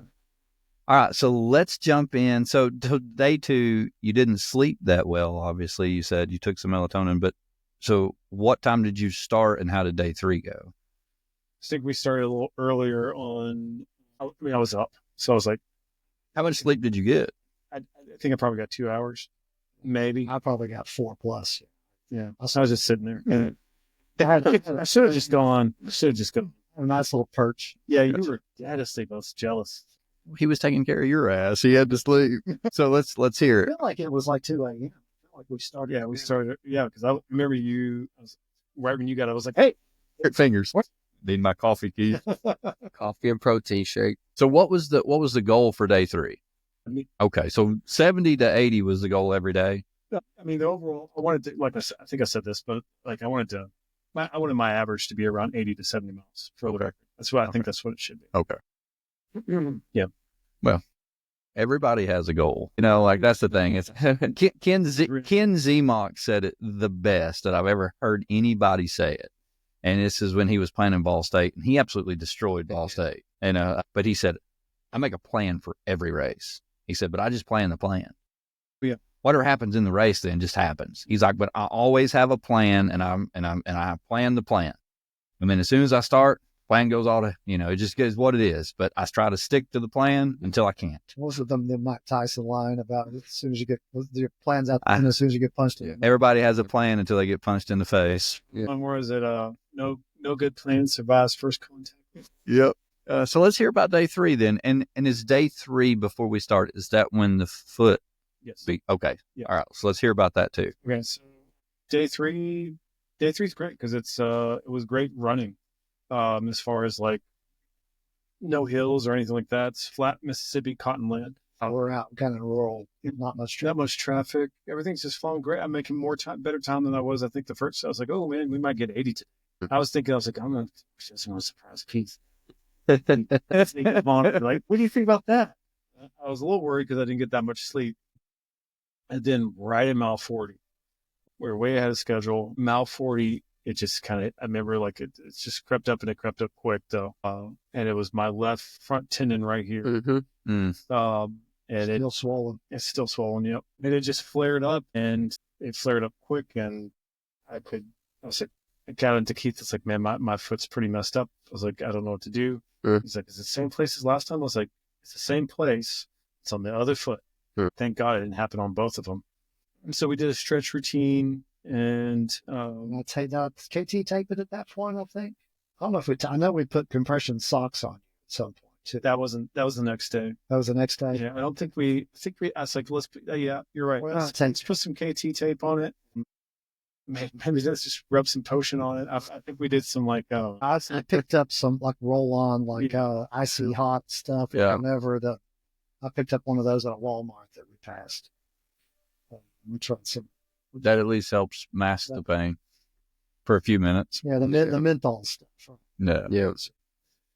So the next 20 miles was just kind of limping down the highway, and starting to get into my head. Right. No. I wasn't doing math yet. I was just pissed. So hang on now. Let me ask this. This is day 3. This is where you ended the last time, correct? Yeah. Or No, I ended day 2. Well, he finished day 2, and day 3 he got about a mile, and we called. okay. It was Okay. So obviously that's in your head right now. Yeah. Okay. Yep. A lot of things are in my head, right? So I'm like, to be honest with you, I needed a win. Like, because this is like, I didn't get to finish the AT, only got 777 miles on the AT, failed at the Natchez. And, my wife is starting to question, why the hell do you keep doing these things? You're too old. And I get it. And I, for myself and even for my running community, I felt like, I needed a win. So we kind of came up with something in our, beforehand, like that we were going to finish this no matter what. And so I was just like trying to hang in there and thinking about, okay, how can I recover? What can I do actively to get this thing fixed? Nothing's coming to mind at the moment. Turn out those drugs. 60 miles was getting pretty dark, and I'm in excruciating pain. Like, I'm in more pain than I was that, and I've been in some pretty situations. 60 miles into day 3? Correct. Okay. And I've been in some pretty bad situations with some pretty significant pain before, and I've never felt anything like that. I mean, it was just shooting up my backside, and I remember like couldn't control. It was so much pain that I had to it was a verbal pain, like where I had to like I was like moaning, and I couldn't control that. And I was like, that means you're in pain, dude. I was like, you're definitely like feeling bad. It's like, just stop, just stop. Just call Keith. You got to rest this thing out. And so it's like, but I was arguing with myself because I wanted my 70 miles. I wanted my plan. Yep. And I wanted it to go away, but the juice was not worth the squeeze at that point. And so, I don't think I could have physically gone on. So I'm pretty sad on myself. And I think I had like 10 more miles, I guess. Yeah. To get to 70. Keith came and picked me up, and just, we started massaging and stretching and things like that, and trying to get down. So let's just go to bed. Maybe it'll go away in the morning. And that's day 3. Yeah. It was swelling up pretty good too. It's red. And so you could tell there was an injury. Yeah. There's a lot of heat coming off of it. Yeah. Was it changing colors any? Yeah, definitely some inflammation there for sure. What was your thoughts on day 3? Like, how did that? Well, yeah, I knew. Well, of course, his wife's getting concerned too, and she's calling me, and I'm just like, well, we'll see what happens tomorrow. I mean, that's all you can do, right? It seemed to me like he's pretty injured, but maybe we could tape it or wrap it or do something. And we actually did. I think the next day we got an ace bandage out and wrapped it. And the first time we did that, it went okay. The second time we did it, it was because it was it was digging in and Too tight. Yeah, like it just wasn't. So we had to, but the compression socks, and then we had these patches, these lidocaine patches. We didn't put those on. That wasn't. That was until Marlin. That was day 4. Yeah, but that was until like later after we got some sleep. We let the Tupelo. Okay, so we took off the bandage and we put the lidocaine on. Okay. Yeah. So anyway, we just started like experimenting, I guess is the best way to put it. All right. Which was great. He was very hesitant to do any kind of regular NSAIDs. He was taking Tylenol like twice a day or 3 times a day. No, I took it once. Okay. Once a day. But he didn't, he was wanting to he just didn't want to do like ibuprofen. Yeah. But I eventually talked him into, once we got into the last couple of days, we had him on an every 4-hour regimen where we were so he was doing ibuprofen every 8 hours, and he was doing Tylenol for the last couple of days just to get through it, because that was really the only way to take the edge off of what he was feeling. So at the end of day 3, then, did you sleep okay? With that much pain? No. So the sleep is done at this point. So what time did you finish day 3? I imagine this was a much longer day. Yeah, so I was like, let's get to sleep early. It was like 7:30. And try to wake up early and go. Yeah, good plan. So like, see everything better. It's cooler. You don't think about it, but like you can anything lights up. Animals light up instead of everything being lit up. And you didn't have to worry about traffic at this point. Yeah. Correct. What was your thoughts at the end of day 3? Well, I mean, it looked to me like, he might be so injured that we were going to end up calling it the next day, but it's no big deal to me, right? I mean, it sucks for him. What was you telling him? I think I probably didn't have to say much. Yes. I think he didn't need a lot of input from me that night. He just needed to do his routine and go to sleep. And I think, the next day it was just kind of troubleshooting from that point on. I think we were just trying to see what would work. wrapping at work, will compression work, will, like just running through whatever we can. We gave him a trekking pole. He tried walking with a trekking pole for a day. Yeah. So first day starts out and it was, give me a pole, and I was like, we're going to be slow. We're going to be slow to start. So I'm limping along, and I remember limping along for quite a long time. I was like, this thing's not getting. And so this is where he's kind of thinking like, okay, we're going to call it in. Just like last time, we're going to call it there pretty soon. And I'm just feeling fighting in my head. I was like, man, I'm not freaking calling this damn thing. I was like, I don't care. I was like, this just needs to be your home now. Like this where you're going to sit. This is what it is. And like, it doesn't matter like that every other hit is like a pain. It doesn't matter. Like you're just going to go. And so I remember I was like, and it's going to get better, and we're going to have some peaks and some valleys. We're going to feel good and we're going to feel bad. And, it was a lot more valleys from this point on than peaks, but I still got some of those peaks, and it was good. And so I remember I came up to Keith. I think it was early in the morning. It's like 4 a.m. after we'd been out there for some time. And I said to Keith, I was like, man, because I was in a sizable debate about calling it, and I was like, I'm not going to call this shit. And I said, we're out here. I was like, we have all day. Mm-hmm. And we have, what was it, like Thursday? I think it was Thursday or Wednesday. Day 4 would be Thursday. Yeah. Day 4 is Thursday. I was like, we're out. We have all day. I was like, yeah, let's just do the day. Mm-hmm. I was like, if it's a day of suffering and it's slow, so what? At least we did a day. And I was like, we'll just go and we'll just see what happens. And so what I discovered in that time period is that that I could hold, while walking, I could hold a 16:20 pace. Okay, so I can hold, all right, John, you can hold a 16:20 pace. That's pretty good for walking. And so, all right, that's about a 4.2 minute mile, or I'm sorry, 4.2 miles an hour. All right, great. You can get close to 70 miles if you held this all day. Mm-hmm. And so on a 17 hours, yeah, so 4.2, that is over, right? So I'm making, and then I could jog as well. So when I jogged, I could hit 14-minute miles, but I could only do them for a short period of time. And so then it would start kicking up so much, then I had to walk again, and I could instantly go back into that 16:20. I was like, there it is. That's what we're going to do all day. And so that's what I did all day. And that took us all the way. And I mean, well, I don't think this is the part where I was like going crazy yet, but like, I was happy because I think like I found those, I think the peaks were like, I can walk, I can run a little bit, and I can still make up time. You're going to be out here a little bit longer. You're not going to sleep as much, but those things never bothered me. I mean, like those are the things I'm good at. I'm pretty good without sleep, and I'm pretty good managing pain. And so let's do it. Yeah, and later in that day, I started kind of running out to him, kind of covering a mile and walking in with him and just trying to chat with him and get his mind off of it a little bit, which I hadn't done the first 3 days. Just we didn't have to. Stay. Yeah. You did what you needed to do at the time you needed to do it. Yeah. So how many miles did you end up with on day 4? Well, so day 4 was kind of divided up. So we hit Tupelo, and that's when the traffic hit pretty bad with Tupelo, and that was pretty scary. Oh, was that when that's when Pete came out and then Dan and Marlon? Yeah, but it was before they got there. I'm sure it does for you too, because crew is a hard job. We had a beautiful spot that I overlooked, and I was like, shit, it's just getting like dust.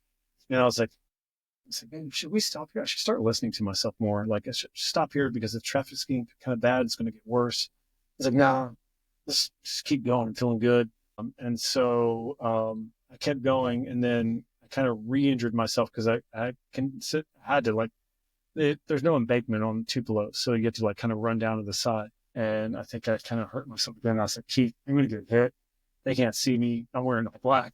Let's call it. And so he came back, picked me up. Well, Pete came and got you. Pete came and got me. That was awesome. It was like the first time I saw him, and then went back, started cooking lamb chops. Feeling good because we had another plan. I was like, okay, cool. We got another plan. And Dan was all that point. Yeah. By the time I'd wake up 2 hours later, they were going to be there. Yeah. And that means traffic would have been done. Went to sleep. Had some pork chops in my belly, or lamb chops. That was awesome. Thank you. yeah. And so I woke up and Dan and Marlo, two of my best friends, were there and ready to run right when I woke up. So that was awesome. Pete was there. I was like, man, I got a crew now. Yeah.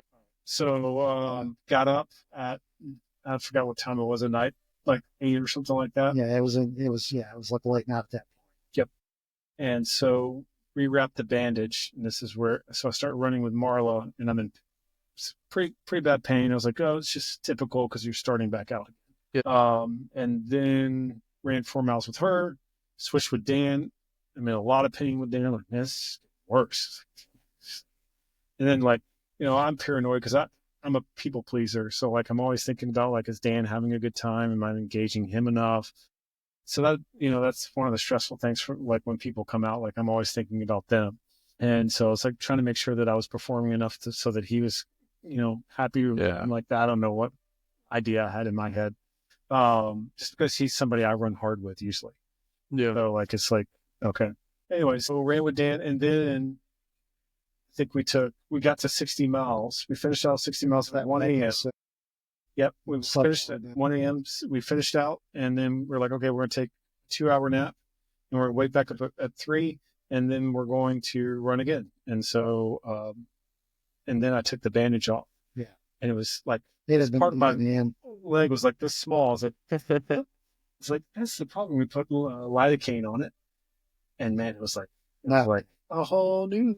It's saying, Keith, it's just night and day. Like, it's so much, it just feels so much better. Right. And from that point, we kind of had a little acid stuff. Yeah, for a little while. Yep. Mm-hmm. So just again. So taking the bandage off, relieved, had obviously swollen a lot since I guess you had wrapped it. I guess so. Yeah. Okay. Yeah. Oh, it looked like a balloon, like the part that wasn't wrapped.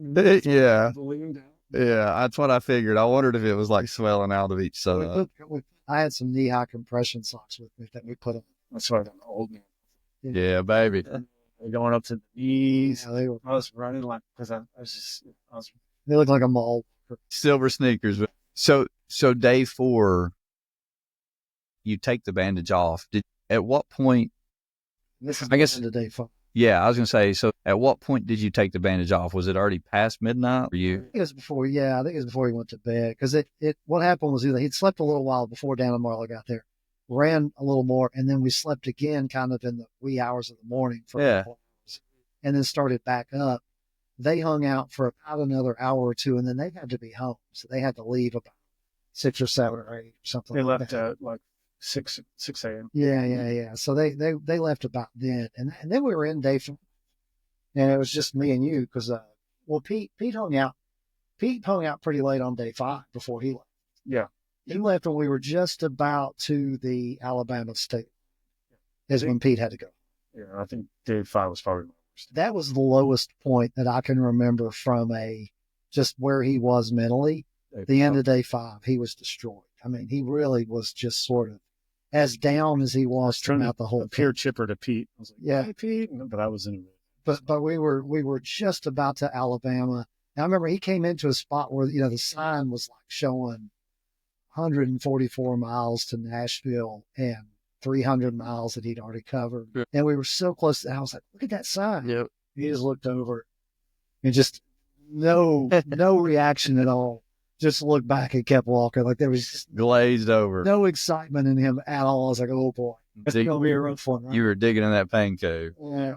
I felt like that day. I felt like I was going a little crazy. Yeah. Yeah, because I was just kind of out there all day by myself. Well, Pete was, I'd see Pete and like the stops, but like, Pete would come out and take pictures of him and run with him a little bit. I was just in constant pain. I would see these mile markers of like, 200 miles of this damn foot dragging it down the trace. And I was like, you just have to, you're under the realization that like, I mean, there's only 2 options. You're either going to quit or you're going to just sit in it.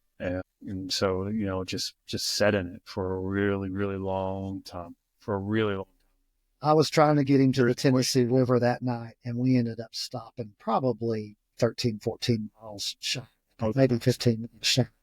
And he was shocked. Yeah, he was done. Well, I mean, there was one stop where I said, why don't we just go ahead and sleep here for a while?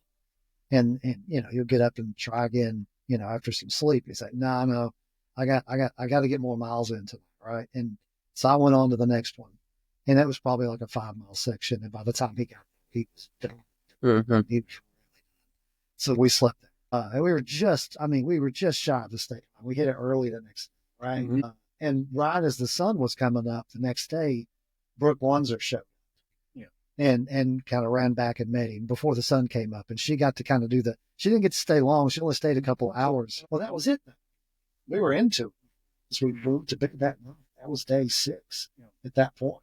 Mm-hmm. And it started kind of rolling at that point. Like you didn't sleep much after from that morning on, day 6. How's the foot on day 5? That was probably it wasn't like the most pain was when the first day when it happened where I was like when I was shooting up my back. That was the worst. I'm more concerned now. So I'm thinking about, I'm pissed that I'm not doing the speed that I want to do. I'm pissed that I'm thinking numbers, right? So I'm thinking I'm not going to be able to finish by Sunday so that Keith has to be back at work on Monday. So I'm thinking I'm a flanner. So I have to okay, what am I going to do? Is all this for so I'm just thinking in my head, gotta move fast, and I couldn't move fast. I was just frustrated. It's not a good feeling. It's not a good feeling because what can I do with Keith? And they're telling me not to worry about it, but that's not my nature. I'm going to worry about it. So. No, it's a bad feeling when you want to be able to push and you just can't.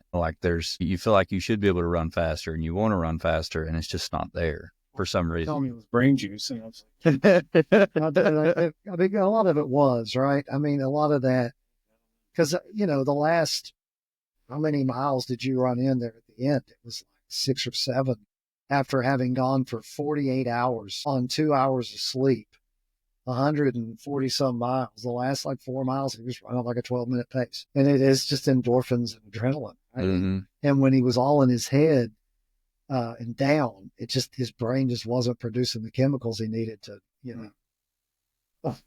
That's very true in a way, because that same thing happened to me at Ball State. Day four was by far my worst.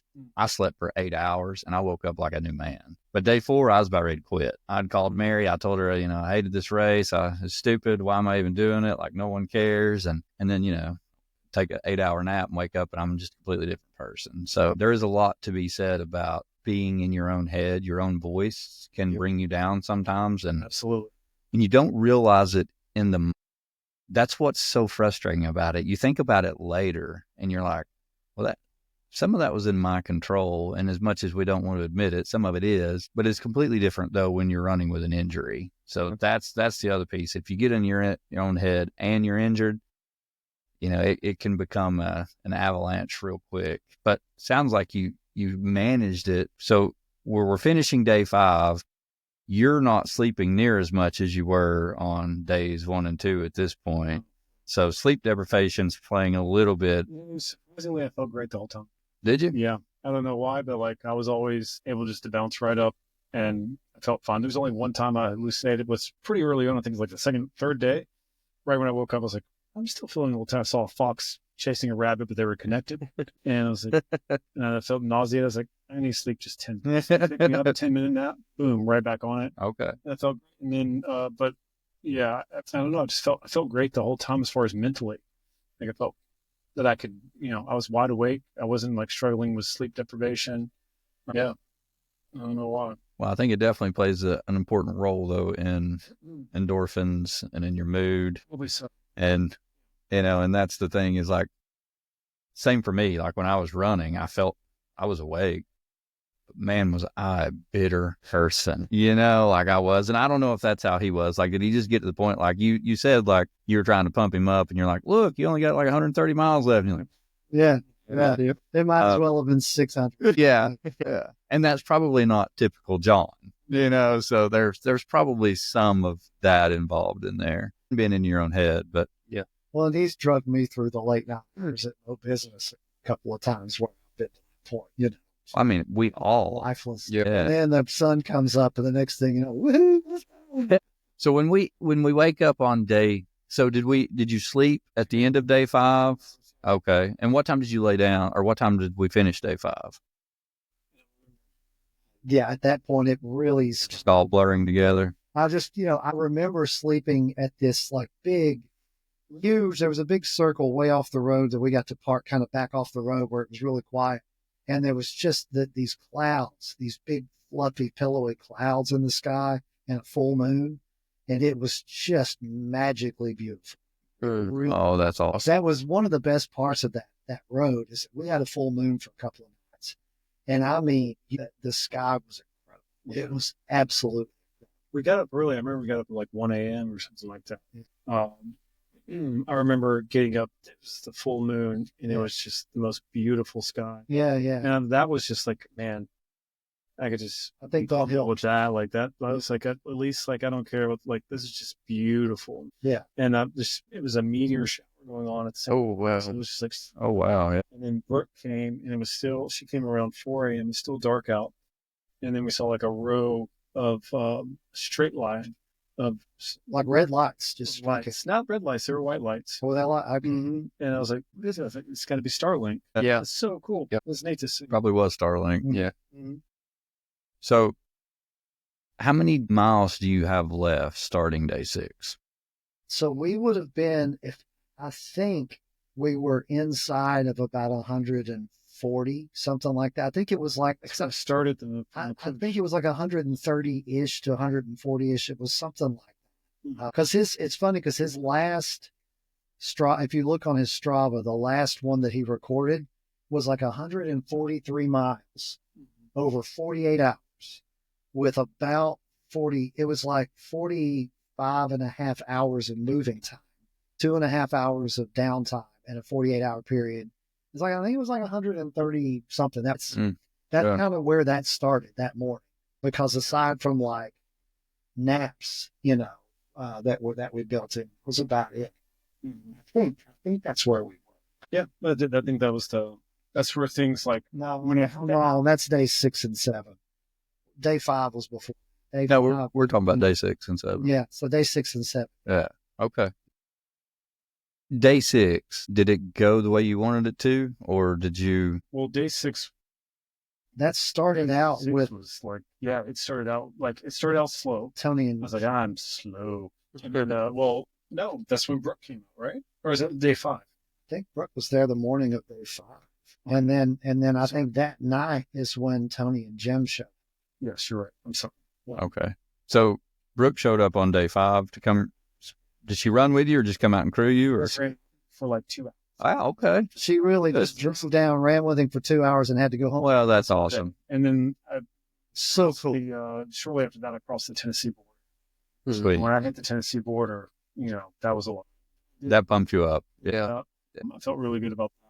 Yeah, crossing the Tennessee River was cool because that was kind of midway into Alabama. You cross the Tennessee River, and then not long after that, you're in Tennessee. Yeah, it's really pretty through that section, right? So you got more rock gardens and things like that. So it's instead of the flat cotton fields that you've been seeing for the 300 miles. We were getting close to Hohenwald. So day 6, I think we made it to just about to Hohenwald because that's when. Yep.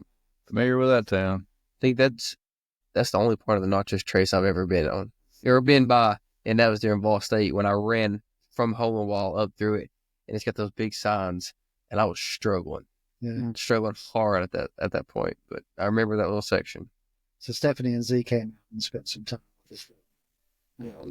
When Tony and Jim were still there, and Stephanie and Z came. Yeah, Andy and Dave Cooper came up before that. Yeah, they came too. Yep, they ran with me that day. Andy and Dave Cooper ran with me that day, and then they came in, or we came into a stop, and then Jim and Tony were there. Yeah, and they started running. They switched. Yeah, and it was awesome. Yeah, yeah. And then much like. And then who showed up on day 6 at the end of the day? So we had Tony and Jim come. We had Andy and Dave Cooper come, and we had and then when we got closer. We had Paul and Roger show up, Joel and Mike Lord. It's like Forrest Gump. Man, so a lot of people. Yeah, his sister joined it. That's great, man. That you talking about helping your motivation a little bit, but it's also like I feel like I need to talk to them and make sure that they're having a good time as well. Yeah. So I don't know, the entertainer of John coming out. Yeah. So I want to make sure that they're getting that's race director. So, I'm also kind of nervous because I'm like trying to make sure that they're having a good time and they're taken care of. But like I said, it's like a 48-hour continuous block with a couple of hours of sleep. So having all of these people show up, they're keeping his mind again. Yeah, that's great. Because I mean, I was worried about him in the dark because he just didn't have a lot going on upstairs. So it was good to know somebody was out there with him and keeping him pointed in the right direction. What's going through your mind at this point? At that point, I was sleep deprived. Yeah, I really was. It was just a struggle to try to get a little bit of a power nap in here and there and keep the food going. And also make sure I was hitting towns and getting water because I was having to buy 8 or 10 gallons of water a day. And I was having to go kind of hunt, I hit a couple of Walmarts, gas stations. I had to dump the tanks, the gray and the black water tanks had to be dumped a few times along the way. So I'm trying to coordinate that stuff whenever I've got a little bit of a break and can still get back before he gets to the next checkpoint. So I had to plan it when I was close enough. So I'd find a campground where I could dump the tanks. I'd find a Dollar General or a Walmart, gas stations. So at that point, I was having to put a lot more mental energy into that because I was getting fatigued and getting a little foggy myself, right? Yep. And then you got people coming. And when it was just me and John and Koa, I could just stay focused. But once people are around, you're having conversations with people, you're getting kind of distracted. Yep. So it becomes a little more. Well, for you too, you've not seen anybody, so I'm sure it kind of pumps you up a little bit to be able to talk to somebody. Oh, yeah, for sure. And it's funny because I mean, like I talk about Tony and Jim coming in, which we call them SEAL Team 6 because they've got so much experience, and Dan and Marla do too, right? So when Dan and Marla were there, and then when Tony and Jim were there, like they've just got so much experience that they know what's going on. They get it fundamentally because they've all done it, right? So you can just kind of let them go, and they'll take care of it. So that really helps. It helps a ton. Yeah, to have people around that have done this stuff as much as that. Yeah, I would imagine that's a game changer. Yeah. So when you finally day 7, how many miles is left? Well, we didn't go into day 7. That's right. Well, you're kind of into day 7. You're 6 days, and yeah. So that's the thing is that the change is what I'm talking about. Yeah. This day 7. How many miles were left? How are we feeling? What was the goal at that point? Because obviously from day 6 all the way to the finish, you didn't sleep much. You covered a lot of ground. You were just trying to get it done at that point. Yeah, and we're down. We're kind of between. We're getting closer and closer. When the sun was coming up, we were getting very close to where the Natchez Trace Marathon starts. Right, The sun was going down and going up. It was becoming night. The sun was going down close to that. That's right. It was getting dark on this. Yeah, that's right. So I guess early that day was when Brooke had come. So those are the Natchez Trace marathons. When I do a race out there, and so this is where I typically start that marathon. Mm-hmm. And so that was nice to see. Okay, it was kind of like a milestone where you're smelling the barn when you pass the spot where you put on a race. Yeah. And that's 40 miles from the finish, but the marathon starts. It ends at an early point, but like I said, we'd had people kind of coming out through the day early that day, keeping him moving at a respectable pace. He was probably moving 17, 18 minutes that whole day, right? Which I lost the 16:20. Yeah, I can imagine. And he was coming by the van. I was getting out and handing him stuff. He wasn't stopping because he was ready. Yeah, Very little stopping. And it started. We got towards nighttime, and I was worried because I knew he had to have somebody with him to get him through that last night because it was going to go into the wee hours of the morning. And I messaged to Becca Jones. Hey, you thinking about coming out and running with him? And Becca's like, yeah, I can do it. She said, I'm just finishing up some plans for some of my athletes. She said, I'll come out afterwards. And she showed up right about dark. And sure. The first high vis we had on the course the whole time. Leave it to a coach to show up with a high vis. And I drove to pick her up at Garrison Creek. And as I was driving down, there was a cop parked on the side of the parkway, like a ranger, like a state guy. And no, he might have been like Williamson County. But at any rate, he pulled out as soon as I went by this RV and pulls right up on me. And I'm like, oh, he's pulling me over.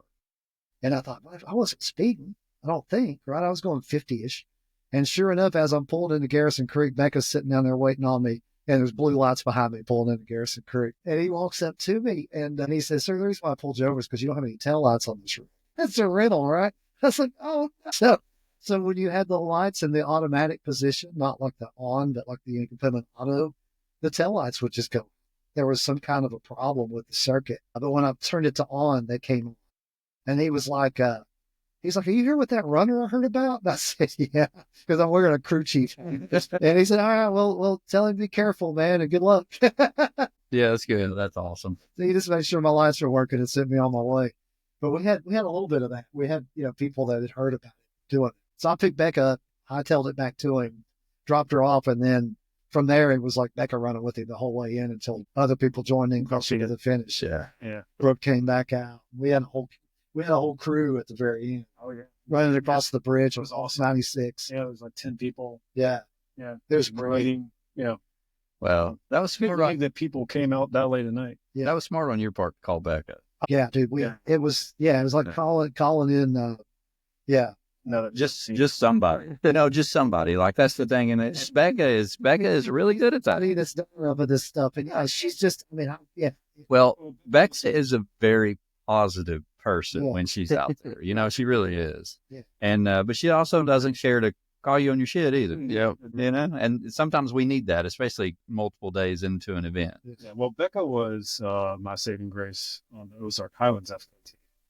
I mean, literally, she did the last 13 miles with me, and then we had to be rescued. And so I remember thinking that I was going to have like a heart attack on that one because I'd been up for so long, and I was having heart palpitations. And I had Becca go down the road, and because the Buffalo had flooded, I had to go back up the mountain.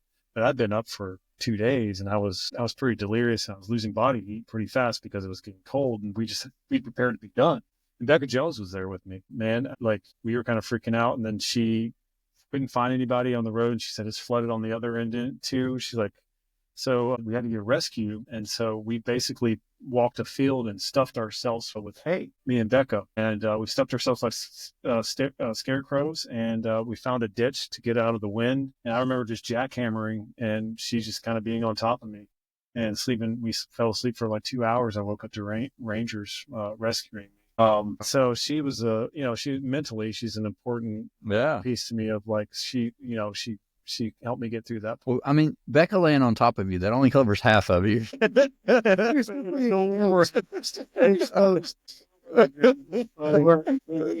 it up. Hey, body, it's for real though. Like if you can do that, that makes a difference. Yeah, I would never have thought that. I wouldn't either. So obviously we're day 6. You're just a couple hours and change. Then after that, we finished this FKT. How did that last section go? Obviously you said you finished with a bunch of people. How was the feeling? How did that go? And like, what was your thoughts when you finally finished? So I kind of got emotional ahead of time. And then by the time I got there, I was tired as hell and just ready to go, to be honest with you. Yeah. So I was I had all these great speeches in my head of what I was going to say to Keith. And I get there, I'm just like, I can't really think anymore because I'm pretty sleep deprived at this point. But we touched this, and I did a speech for Keith, and we said just thank you to everybody who's coming out. All of us got in the RV. We opened up some Miller High Life or something like that. Hell yeah. No, we had Modelo's. I'm sorry, Modelo's. Well, high class. Being my favorite because we were all sitting around joking and laughing and telling jokes, and until the security guard came in and she came in there and she was not happy about us hanging in the parking lot. Wasn't impressed by that.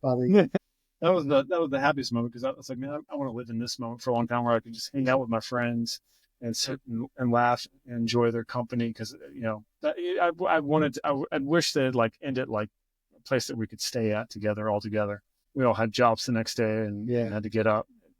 Keith did come 2 hours later to my door.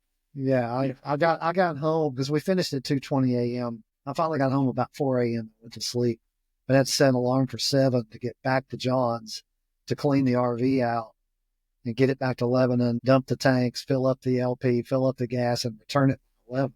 That So, was hard. wow. That was a hard morning. So John got up Wow. and ate and went out there with me, and we cleaned So this, the out and took so this is Monday morning. Monday morning because we finished at 2:20. So you didn't go to work on Monday, obviously. I did work on Monday. Oh, wow. I definitely was late because That is a true friend right there, John. That was so bad. I work from home, and it is that time of year where everybody, there's a lot of people on vacation and stuff. So my job is very flexible, so it wasn't a huge problem that I wasn't available, early on Monday because Yeah. I can work when I need to work. Yeah, that's good. There weren't any meetings or anything. Good. So what was the official finishing time for the FKT? 6 days, 23 hours, and 20 minutes. 40. I'm sorry, 40. 40 minutes. Okay. So what was your original goal? The original goal was to do it within Friday, finished by Friday, so that would have been 5 days. Okay. Well, that's still not too far off Yeah. of your goal. Not too far off. No. Considering the stuff that you faced along the way, I think it's good to have a goal that's going to push you to try to, like your A goal.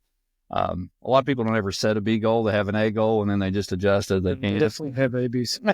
I look back during this, I was completely fine with. I wish that I had my A goal, of course, but the experience I got from going through something that became that difficult and to succeed after it became that difficult was something that was a treasure in itself. To be honest with you. Yeah. No.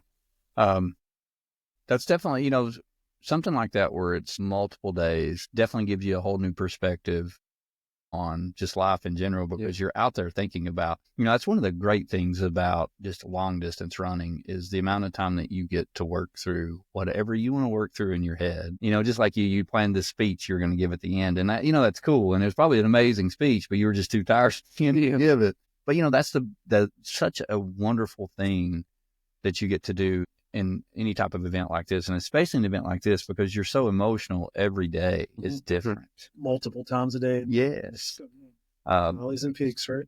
Keith, at the end of the day, what was the hardest part of this for you? I mean, I can't, it's funny. It really wasn't hard. You know what I mean? It was exhausting, but I wouldn't say it was hard. I would say, probably just the logistics of making sure we didn't, we had enough water. That was probably the one thing that consumed the most mental energy. Yeah. Just Well, making sure that we didn't run out of water. Get water and get back to him in time. Yeah. Right. Yeah. But honestly, it's not a hard thing to crew. You're going to have to go on very little sleep and you're not going to smell good. You're going to be pretty nasty, but yeah, that's it. Ultra runners are used to that, so it's okay. Yeah. It's right. Right. Yeah.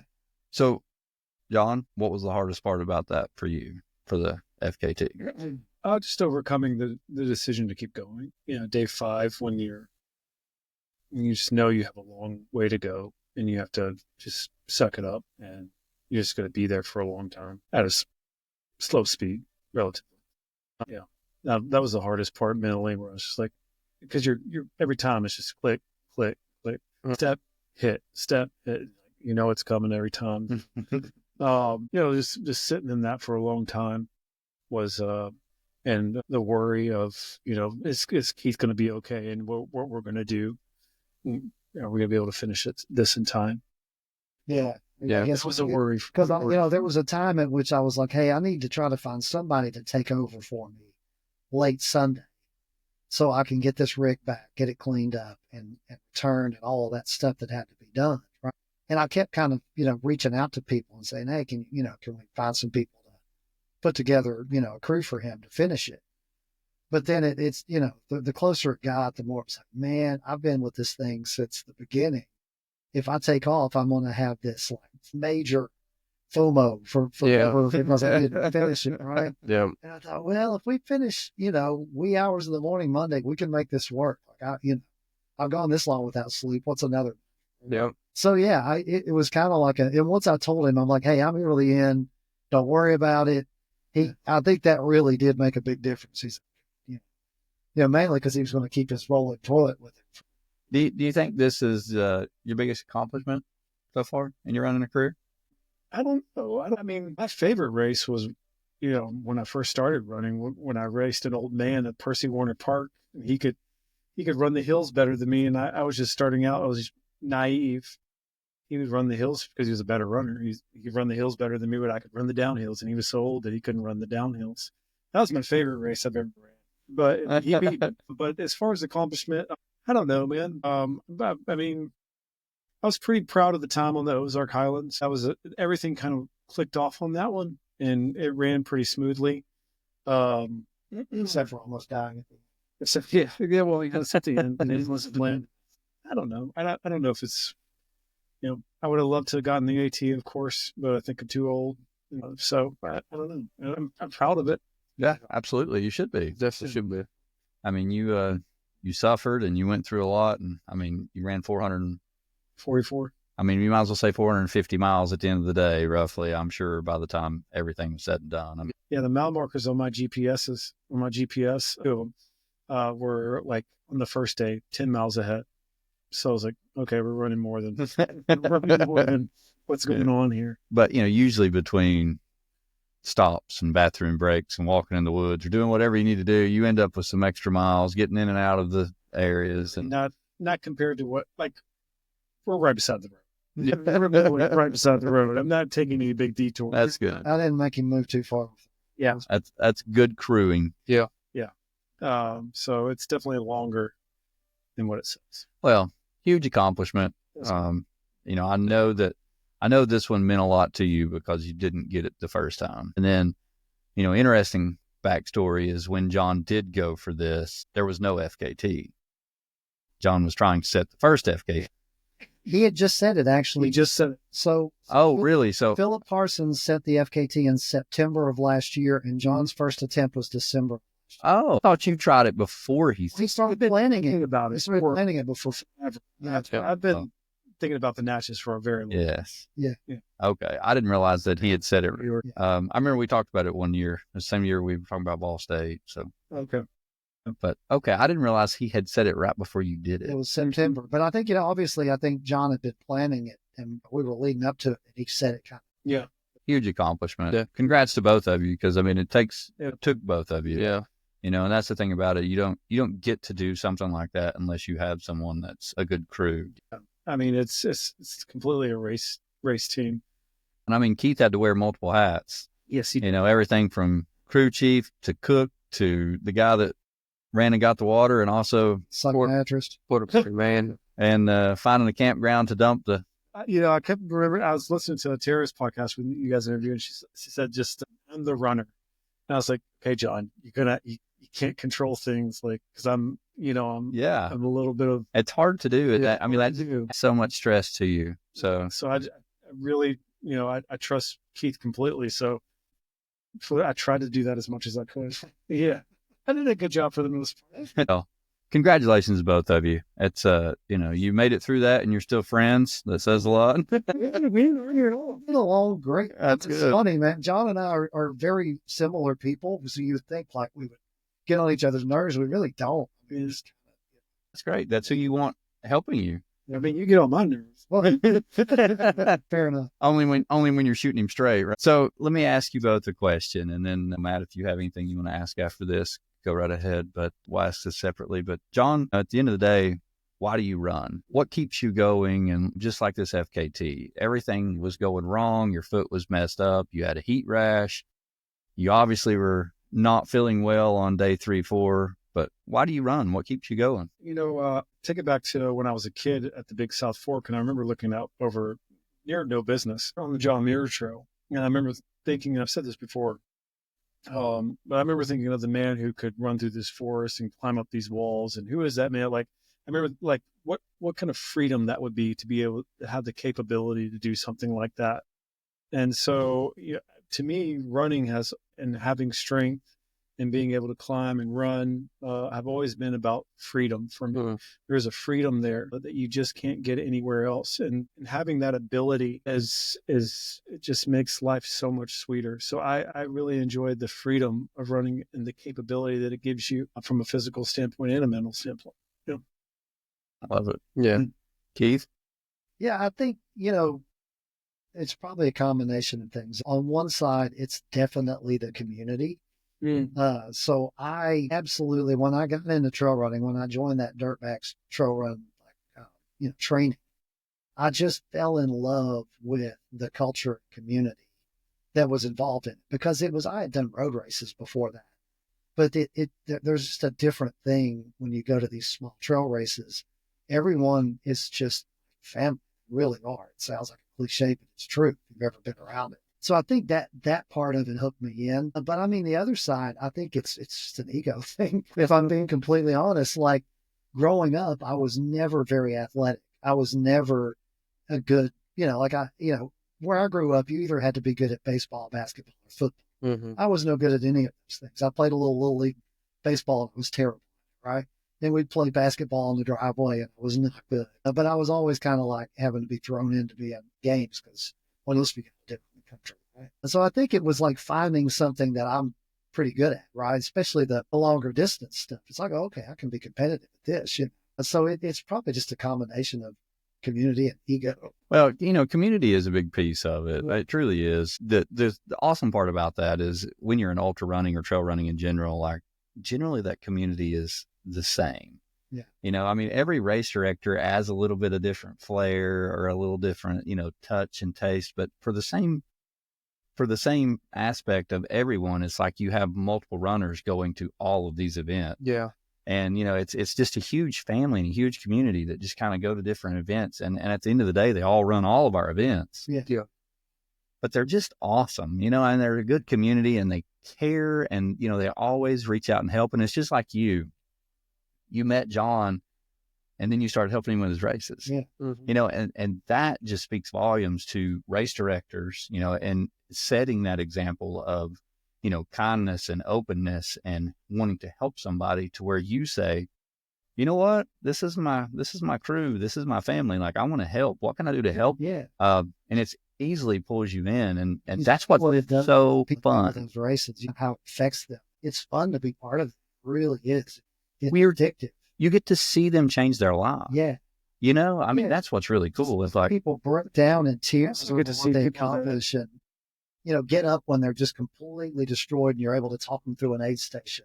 Yeah. Get them to finish, right? Like whatever it takes, because you just know that the next day they're going to be glad they finished. Yeah. There's also the Savage Gulf. They did Savage Gulf last year when that lady came in with stage 4 cancer. Oh yeah. That was her last run. Yeah. And it's something that she wanted to finish the last 25K. Yeah. Just That's being amazing. a part of that, like it's powerful. And Yeah. it's an awesome experience. Yeah. It's a privilege to be a part of. I would say it's something you will never forget. Yeah. And you don't take for granted. Getting to see people accomplish things that they never thought they would do, or doing things that someone has told them that they would never do. Yep. And that's pretty remarkable. But it's taken me out west to run like Beaverhead up on the Continental Divide Trail, and to Zion and Maine, and we're going to Patagonia. It's like, I'm getting to see the world doing this stuff too. Yeah. Like, see the country, see the world. That's a pretty cool part of it too. Yeah, it is. Well, guys, I'm going to let Matt see if you got any questions. The only thing I got is, y'all doing this together and y'all finishing something extremely hard that most people will never get to do. What is one thing that you each have got out of it? Well, I guess so. What did I get out of this experience? Yeah.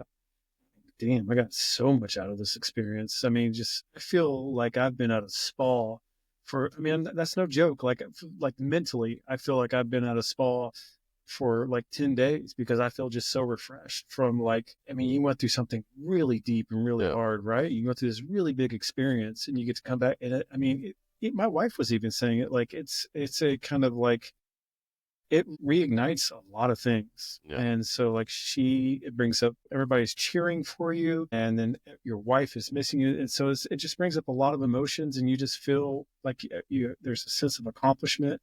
So it's just done so much for me. It's done so much for me. I just don't know where else I could get an experience like that and live like that. Unless I went off to like a war or something like that, and went through like survival with my buddies or something like that. It's a huge experience you get in a very short amount of time. It felt like eternity while I was out there, but I don't find anywhere else I can get something like that. That much life in that much short of period of time is pretty big. Yeah. Yeah. I think with me, it's probably, it's a connection with a lot of people, right? I mean, it really, I think getting to enjoy a week with John, because it is fun at times. It was fun.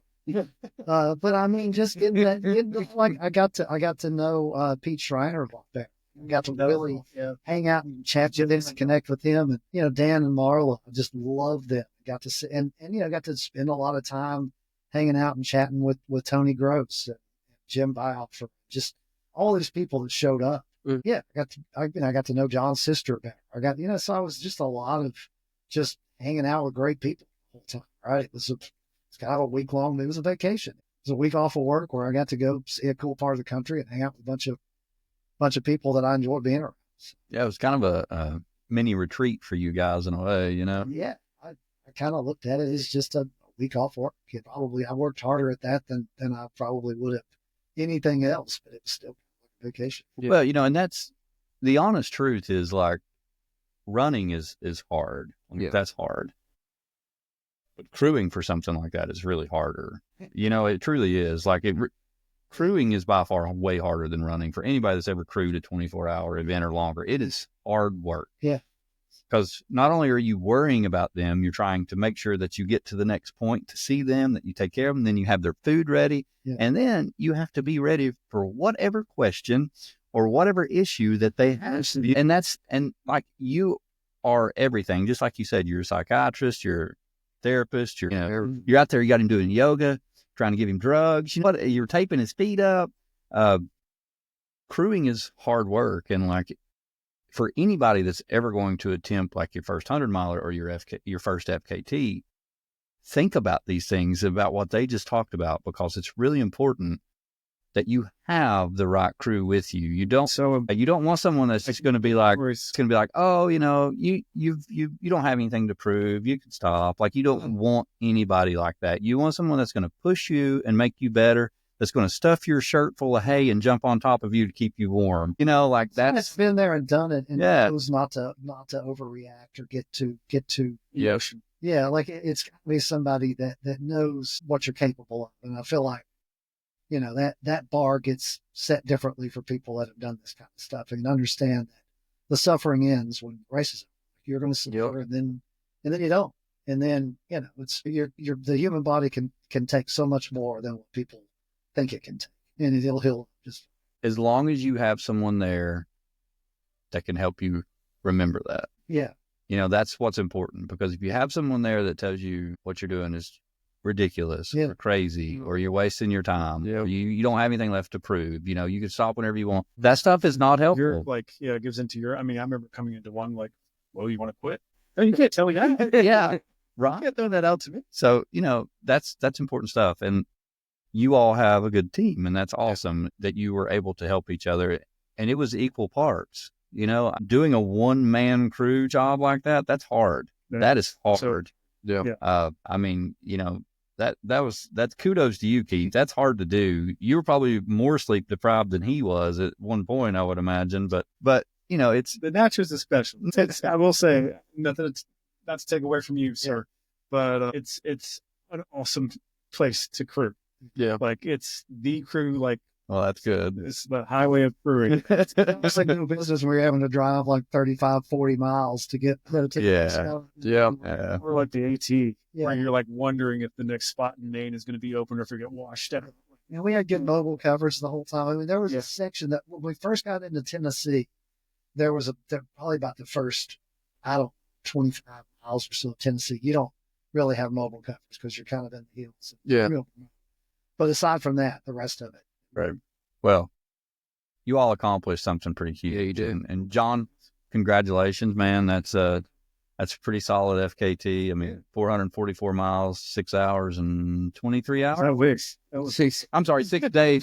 Yeah, sorry. 6 days, 23 hours. So 20 minutes shy of 7 days. And the original FKT was So, He ran the last little bit with me, which was awesome. did he? Yeah. That shows you Yeah. the camaraderie that is Yeah. in Yeah.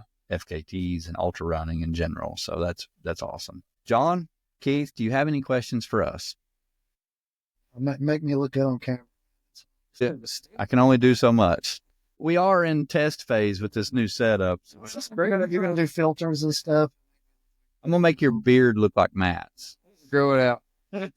Braid it. Well, guys, I just appreciate you guys having us on, and I'm glad that we could do this in person and drink some whiskey. That was or some bourbon. That's awesome. So thank you. yeah, old fashioned. That's how you do it. Yep. And I will say, John Hardin handmade old fashions when he got here. So, Yep.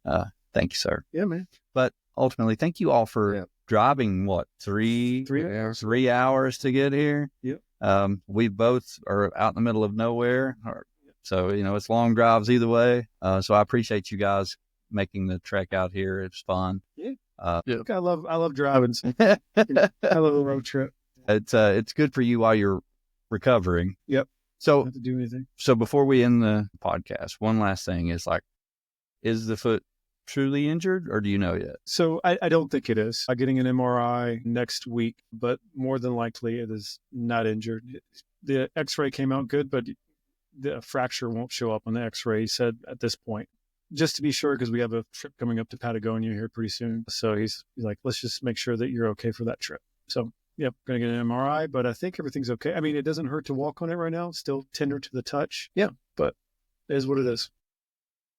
Well, guys, I'll say this. If you've not ran a Hardwin Adventures race, definitely go and check them out next year. Black Toe is the very first race they'll have in January. It's at the very end of January, so there's multiple events in that one. So no one has actually broke 100 miles in 24 hours. So you heard us talking about that at the very beginning of the podcast. There is a prize for anybody that can break 100 miles in 24 hours, but definitely check out his events. Obviously, most of us at East Coast Adventures have ran his events. They're really good events. If you've ran any of our events, you've ran with some of the exact same runners that runs it in the Hardwin Adventures, because they just kind of go back and forth like we were talking about earlier. But please go check him out. Puts on a great event. Good race director. Right back at you, brother. Thank you. All right, guys. Thank you so much for coming out and making the trip. Thanks for having me. Thank you. It was fun.